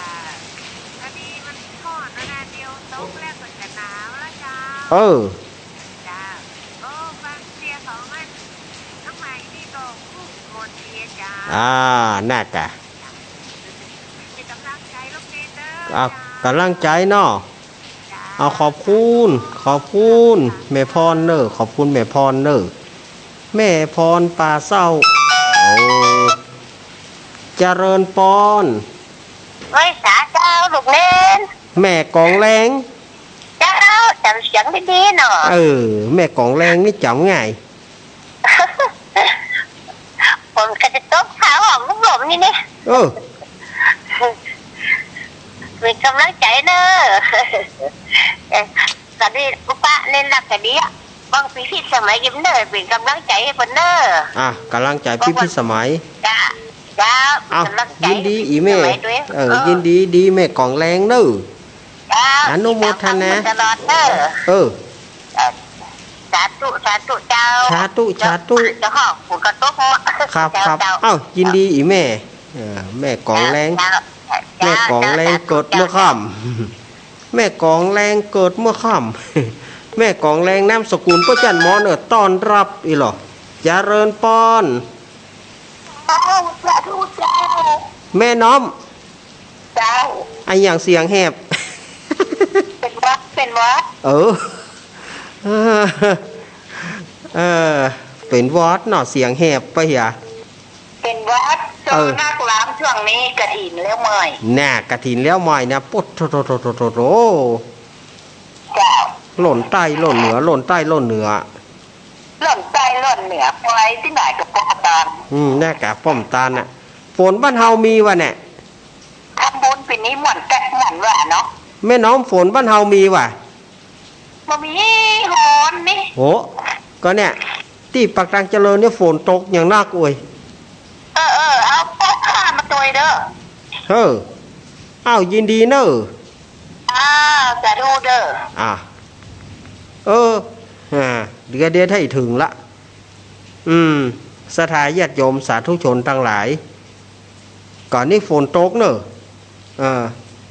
ฟ้าห้องตัวตึกไหนกับตึกห้านเนอะถ้าฟ้าห้องแหงๆอาตมาก็คงจะต้องหยุดกระทานหัน อาตมาไม่กล้าเสี่ยงนะเจริญปอน เป็นบุญบอก ผมจะตกว่ามันได้บัวพักเนี่ยมันต้องสร้างเนี่ย โอ้ต้นสั้นกับฝนตกนั่งเนาะ ตกนักขนาดมันเดียวตกหยดกับที่แม่ทำไปมันดับให้มีเหงื่อเลยอ่ะ โอ้ จอนนี่ที่สมัยอันรอบเนี่ยนะพอตอนตกกันบ้างก็ได้นะ เออ เดี๋ยวเนี่ย ตกอย่างนักเนาะ ตกขนาดมันลูกนี้เลย ก็บอกเมนเนอร์ ครับ แต่นี้ก็ได้ยินโยมาดับต่อแต่นี้มาดับ ครับอ้าวยินดีอีแม่เนอะแม่บอก ขนาดอะไรเนาะ โด เนาะเรียนเรื่องเมนเนอร์ ครับวัดกับกำลังใจ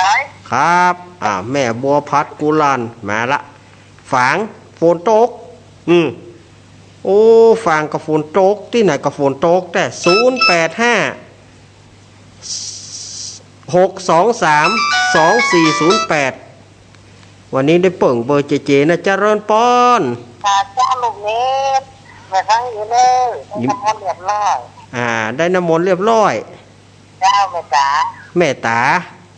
เจ้าตอนนี้จะโต๊ะวันนี้โต๊ะแต่คืนนี้ได้สักปีเนี่ยทวง วันนี้มันโต๊ะก็เข้าคนกับแล้วกัน เข้าคนกับมาแล้วเต้อเนาะ น่าจะกำลังขาเอาอัน มัน ใจเนอร์ลุงเน็ต ครับ แม่ได้น้ำมันเรียบร้อยสบายใจจ้าโอ้ ครับแม่ยินดีเนอะแม่แม่ตาข้อจริงนามสกุลเปิ้นสิงแก้วแต่เฮารู้จักกันว่าแม่ตาน้อยคือบ้านเปิ้นอยู่บ้านแม่ตาน้อย เขาได้ก็เขาเจ้าว่าแม่ตาน้อยเนี่ยเนาะ อ่ะโทรเข้ามาแถมเนอร์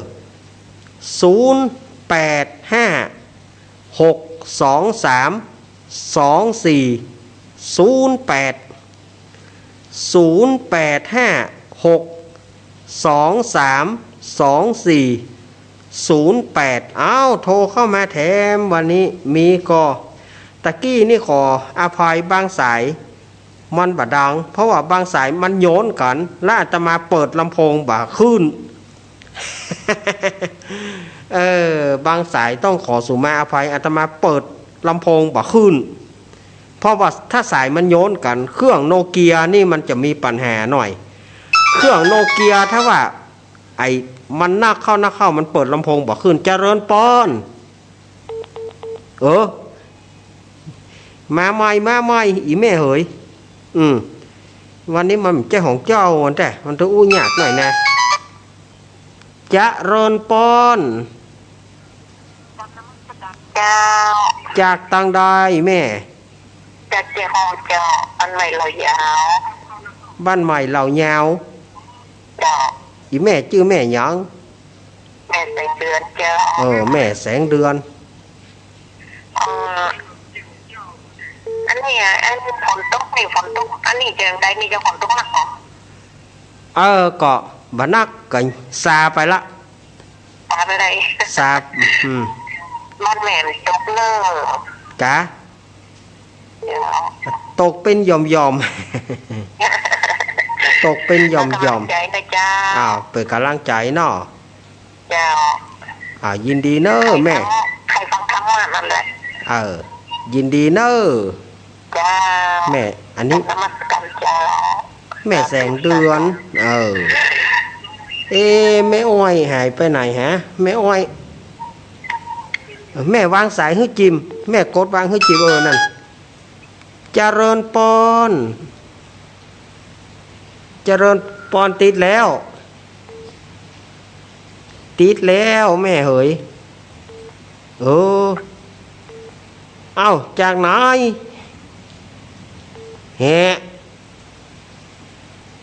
เอาจากตังได้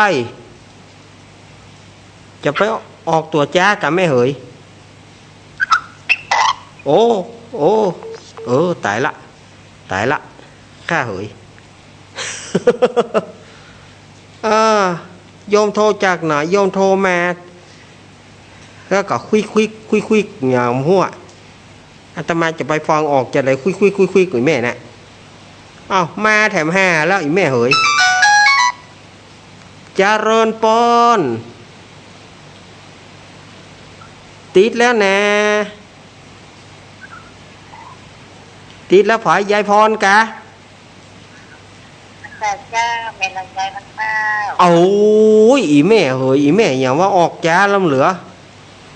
แม่ลำไยก็นังเมาเนอะกันน่ากะ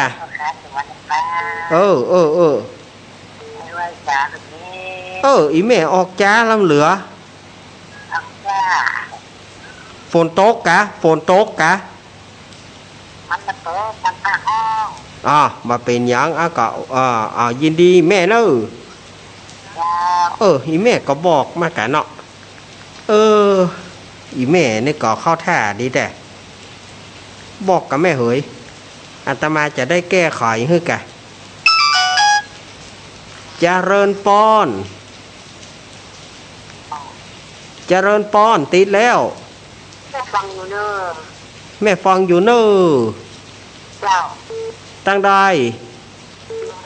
จ้าแม่สุเกี้ยวคำอ้วนแม่สุเกี้ยวศรีโพธาราม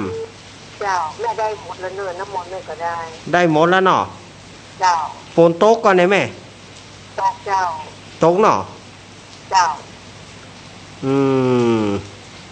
บอกที่สมัยเป็นเนื้อว่าแม่ได้โทรหาแม่ฟังตลอดเลยฟังตลอดเจ้าธรรมะใครเครียดแม่ฟังตลอดเนาะเจ้าจะแม่ไม่ได้โทรก็ได้ว่าเป็นเนื้อเลยครับเดี๋ยวบอกให้เนาะเปิ้ลต้องฟังอยู่แม่เปิ้ลต้องฟังอยู่ครับยินดีอีแม่เนอะ แม่สุ วัน ก นี้บัตรเบอร์ท่านนะเจ้า อันนี้บัตรใจเบอร์อันนี้วันนี้ยืมของเจ้าหน้าที่ยืมของเจเจ เจ้า อัตมาเอาลืมไว้วอดปุ้ยอ่ะ ตะกี้แม่ก็บัตรชื่อไหนร้อยเนาะ เจ้า ยินดีอีแม่เนอแม่สุกเกี้ยวเนอ มาสกัดเจ้า วันนี้เตวบุตรบ่มีสักตนวันนี้มีกะเตวดา เต้พูดเลยมามี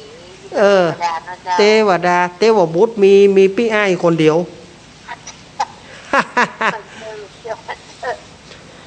ยินดีเนอะแม่ ด้วยสกัดเจ้า เตวบุตรบ่มีวันนี้เตวดาล้วนๆวันนี้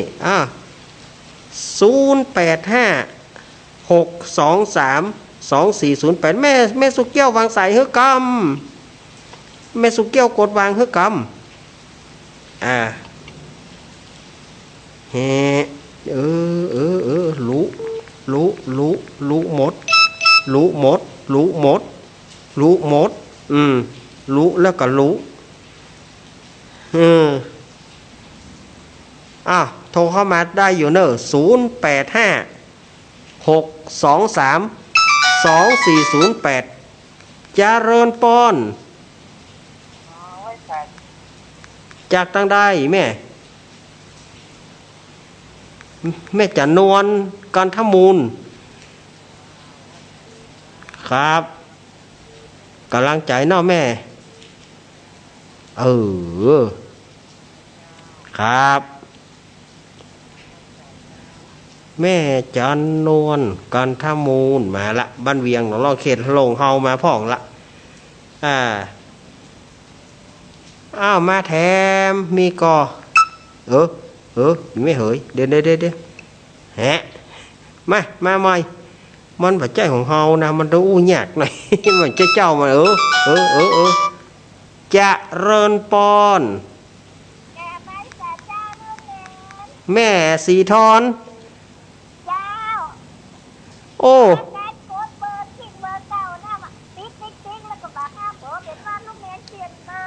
บัดได้เปลี่ยนบัดได้เอาแม่ขอมอยู่วอดปุ่น ติดอีแม่ฟังที่ปัจจุบันนี่กันแก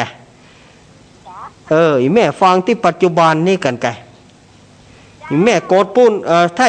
ทยลงโกดปุ้นหลายเบอร์เหมือนกันนะที่วอดปุกกระเดต้องไปเช็คเพราะว่าไผ่โทรมาพ่อง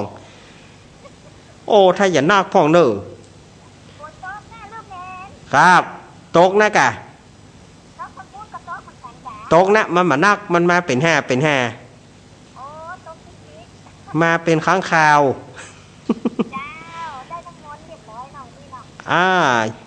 ได้ละเนอะแม่สีทอนครับ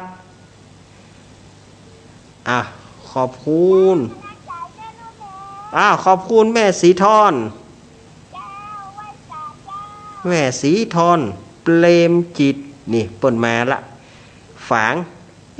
ป้อน้อยบุญปอนก็หายเซฟไปเมินเนอะเจริญปอนเจ้ากับนมัสการลูกแม่แม่ลำปางเนาะเจ้าแม่สายเป็นคิดบ้านเจียงมันหมู่3เจ้าเจียงมันอยู่หมู่3เจ้าก็แจ่โฮม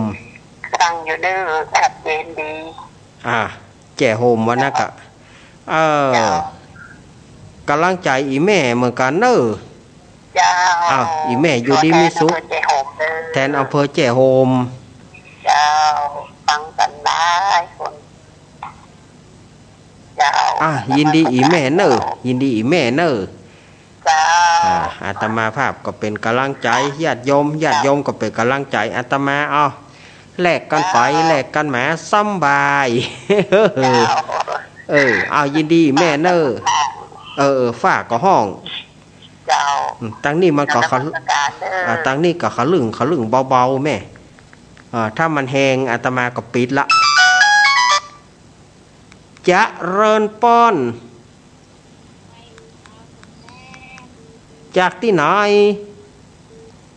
แม่แก้วอวดล่างใครหัวยัง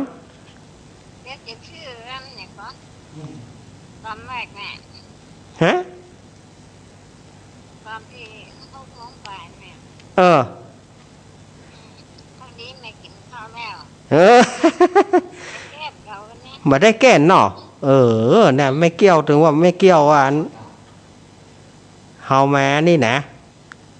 จ้ะ เออ แล้วแก้มออกก็กระจายดีเก่า ใจดีเก่า แก้มข้าวกินข้าวแล้วพอดี กินข้าวแล้วพอดี จ้ะ เป็นกำลังใจอีแม่เนอ จ้ะ ยินดีอีแม่เนอแม่แก้วอวดร่างแม่แก้วอวดร่างเป็นกำลังใจป่อบุญธรรมเตเนอยินดีป่อบุญธรรมตัวเจริญปอนเจริญปอน ไปใช้เจ้าลูกเน้น โอ้อีแม่เฮาอีแม่เฮาอีแม่เฮาแม่บุญหลง เจ้า ฝนตกก่อนไหนแม่ตั้งลีอ่ะ โต๊ะ ปะตก บ้านห้องเหมือนกันละครึ่งแล้วฝนตกเจ้า เออ บนตกน้ำแต่ นาคพ่อง มันมาเป็นกรรมไปกรรม นี่มันตกเนาะ นิ่มตก ไม่ได้ เออ อีแม่เฮาเนี่ยหมวนน่ะ ได้ยินเสียงลูกแล้วเนาะ จากที่ ลูกที่ก็หมดละ หลังจากที่บ่ได้มาปะกันสองการเนาะ จ้า ยินดี เด้อ ยินดีอีแม่เนอ จ้า แม่รับดีฝันดีนะแม่เนอ จ้า แม่บุญหลง ใจ ปูเนอบ้านบวกอำเภอลีบ้านบวกเนอะเพิ่นอยู่บ้านบวกอำเภอลีแม่กองอย่างก็แม่เกี้ยวมูลแม่เกี้ยวม่วง3 ปีวันนี้หายแซบไปเนอะเจริญปอน ไว้สาวเจ้าพี่เนล่า ตั้งได้แม่ มาแจกแท่นดอกไม้เจ้า แต่นดอกไม้จอมตองเขาเนี่ยเนาะ เจ้า แม่ชื่อแม่หยัง แม่แดงอำพรเน้นกับเคยมาเลย อ๋อแม่แดงอำพรแม่นละ ไม่เคยแห่ครูบาศรีวิชัยตัวแม่ละเก็บไว้พระบาทเท่าหญิง แม่นแม่แดงอำพร หายไปเมินหนีแม่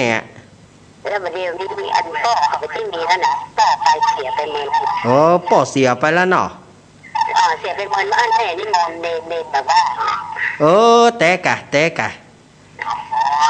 อันอาจารย์ประสิทธิ์มาเต็มนั่นเนาะ ลูกเนนบอกว่างสักกรรมเนาะ แม่จ้า ยินดีแม่เนออาตมาจะขอสักประมาณสัก2 สาย ถ้า2 สาย เพราะว่าฟ้าห้องเขาลึงอาตมาก็จะขอพัก จะขอยุดได้อีเนอฮะ ห้องตะอีหน่อยเดียวนะ เจริญปอน ไอ้สาด้วยไว้สาครับ ป้อพัดแก้วล่าเนาะ พ่อทองครับ ป้อทอนแม่เรียบอีเนาะ พ่อทองเรียบครับผู้ชายครับ โชคชัย ได้น้ำมนต์แล้วเรียบร้อยครับ น้ำมนต์เนาะ ครับ หายไปเมินนั่นแหละ หายไปเมินนะครับ มันหายเพราะว่าหยังมันบ่ว่าง ครับ มันบ่ว่างป้อเหยติดงานนั่นเข้าหางานนั่นติดงานนั่นเข้าหางานนั่น ล่าจัดรายการทำมาใครเครียดจัด104วูบไปเมื่อใดบ่ฮู้ครับ พอดีปิกรกำมลเปิ้นโทรเข้ามาน้องเนนเป็นอะไรหรือเปล่าโอ้โหสะดุ้งวูบไปแต่ ถ้าน้ำมนต์อันเนี้ยกะอาหารลิ้นรักเนี่ยกะ ยินดีอีป่อเนอ ครับ ป่อถอนแม่เรียบโชคชัยโดยหลวงเจียงไฮ้ดูอีแม่อีป่อเพราะว่าอุบาสิกาโทรมานับอาตมาก็เลยเป็นย่ำไปอีแม่เนาะเจริญปอน เจ้ากับไอ้สาเจ้านี่ เอาจากตั้งใดแม่ จากของตาโลเดนจ้า เอาจากตั้งใดนี่ ต้องฝ่ายด้วยเดน โอ้ต้องไฟดอยแดนเนาะ จ้า อันแม่ยังก็แม่ ไม่ใช่พิน แม่สายพินเนาะ จ้า ว่าจะฮื้อแม่ ตลาดเนอ เออ ตั้งเล่นตลาดเนอที่กำลังใจหือจ้า เอายินดีแม่หนักๆเนอะ จ้าเราทราบมาห้องน้ำเดียวเลยนะครับ ห้องน้ำนะจ้า ยินดีเนอะ กับไอ้สาเจ้า ยินดีอีแม่เนอะแม่สายพินเนาะโอ้ต้องไฟดอยแดนต้องไฟดอยแดนนี่ก็โอ้ มันต่างกันหนักเนอแน่ ครับเปิ้นโทรมาพองกะ จ้า ข่าวของพระอาจารย์โตนะ กำลังใจบอกปอจานนั้นไว้กะพอปอจานนั้นไว้โทรมาพอง จ้า ปอจานนั้นไว้แม่คำจ้า ครับยินดีเนอะ จ้ากับไอ้สาเจ้า ต้องฝ่ายดอยแดนแต่ก่อนนี่บัดเดี๋ยวนี้ก็มีอยู่เนอะคนต้องฝ่ายอยู่สันเหมืองกันนะไม่เหลียวไม่เหลียวน้องของหลวงปู่มหามิ่งไม่เหลียวเนาะแม่บัวเรียวโอ้ยแม่วางซ้ายหือกำกะแม่สายพินวางซ้ายหือกำแหละขอบคุณไก่แม่เฮยเจริญปอน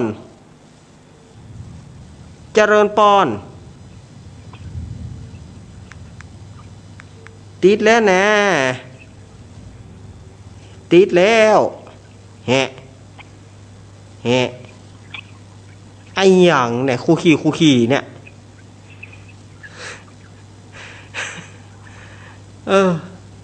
ก็เสียดายแต่เขาก็จะละไว้นี่ดีจ้ะละไว้นี่ดีกะละไว้นี่ก็ใส่อื่นอยู่บ่ได้โทมละคู่ขี่เนี่ยโห อีแม่ไปคุยกับมันกะ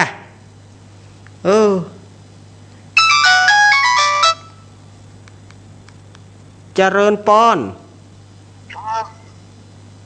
จากทางใด เจ้าหงลำปางจ้ะ แจ่โฮมลำปางอีแม่ชื่อแม่หยัง ไม่ได้จ้ะ แม่ดา จ้ะ ดา ดาอีแม่ว่าจะได้ ฟังชัดเจนนิดหน่อยท้องอะไรติ๊กเคยติ๊กสมแล้ว โอ้โทรมาติ๊กบ่เคยติดกำแล้วเอ้า เขาไปกี่หลังจ้ะ โอ้มันสายนักกะ จ้ะ ตุ่มจ้างว่ามันได้ไม่ได้ จ้ะ อีแม่เฮือกำลังใจเนาะ จ้ะ ยินดีเนอะ จ้ะ อีแม่ดา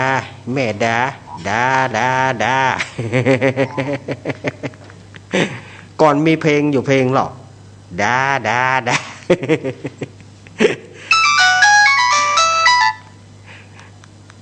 เจริญปอน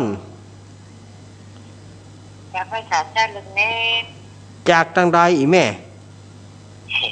แม่เขาแก้ปากกับแม่ลำไยบ้านน้องเป้าเลย แม่ลำไยรอบที่ 2 เจ้าแม่จะที่ใหม่มาได้ตั้งใจหูดีเจ้า อันยา น้ำมันแม่ก็ได้แล้ว ก็จัดสืบแล้ว ได้เลี้ยว เจ้าได้แล้ว เอ้ายินดีอีแม่นักเนอะ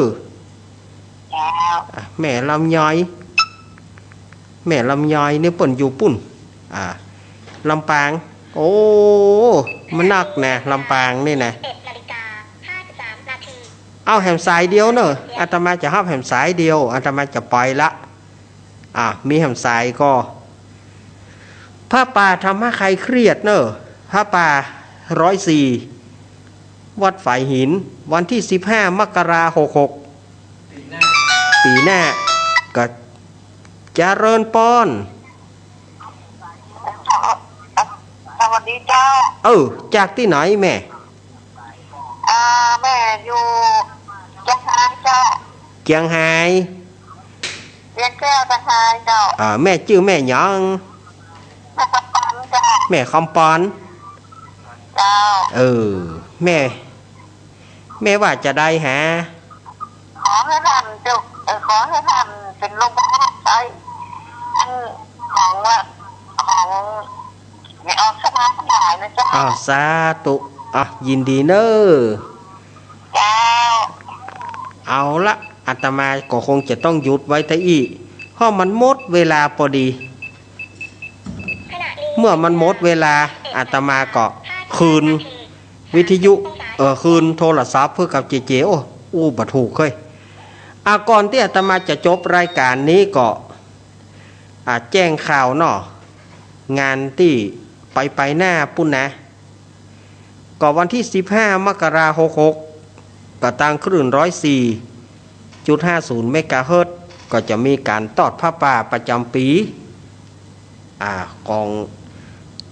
ทีมงานธรรมะคลายเครียดอาตมาก็ตั้งใจว่าปีนี้ก็จะไปนอนช่วยงานเปิ่นเหมือนกันนะถ้าปีนี้ถ้าว่าบาติดคัดอย่างนักหนานะแต่อาตมาก็อย่างใดก็จะต้องไปช่วยเปิ่นอยู่ละไปกับเจก็ไปอาจจะไปช่วยเปิ่นตอนเจ้าตอนเมื่อไงเปิ้นจะทอดผ้าป่าเนอะตอนเมื่อไงเปิ้นจะทอดผ้าป่าแล้วก็ตอนบ่ายเปิ้นจะเปิ้นจะอุปสมบทสามเณรตะวันจากสามเณรก็จะเป็นตุเจ้า สามเณรตะวันเฮานี่นะเปิ้นจะได้ได้อุปสมบทได้เป็นตุเจ้าตะวันละต่อไปนี้เนาะก็อาตมาก็จะได้ไปปั้วเนอะค่ำบนเนอะจะได้ปิกหลังจากเปิ้นเป็กตุเปิ้นอุปสมบทเป็กตุแล้วปุ่นนั้นเนอะตั้งใจจะไปช่วยเปิ้นเต็มที่เนาะปีนี้วันที่15 มกราคมตรงกับเดือน4เหนือแฮม9ค่ำเนอะหลังจากวันเด็ก1วันกันนี้แฮมวัน1เป็นวันคนใหญ่ แฮมวันที่15นะเป็นวันคนใหญ่เนอะเนาะอาตมาก็จะได้ไปตัวเปิ้นเอาละญาติโยมอาตมาก็คงจะต้องหมดเวลาไว้หมดเวลาเสียแล้วจะต้องนำเอารายการธรรมะเพื่อชุมชนอำลาสถานญาติโยมไปก่อนขอบคุณอนุโมทนาขอบคุณทุกสถานีที่เอื้อเฟื้อถวายเวลาเพื่อกับรายการนี้โดยดีเสมอมากรรมอันใดอาตมาว่าไปมันบัดถูกบัดต้องก็ขอสุมาอภัยเนอะแล้วก็ที่ขาดบัดได้ขอบคุณเจที่คุมเสียงแล้วก็อนุญาตให้ยืมโทรศัพท์ตัวเอาไว้อังการหน้าก้อยปะกันใหม่อังการนี้อาตมาขอกล่าวคำว่าอายุวโนสุขังพลังขอเจริญปอน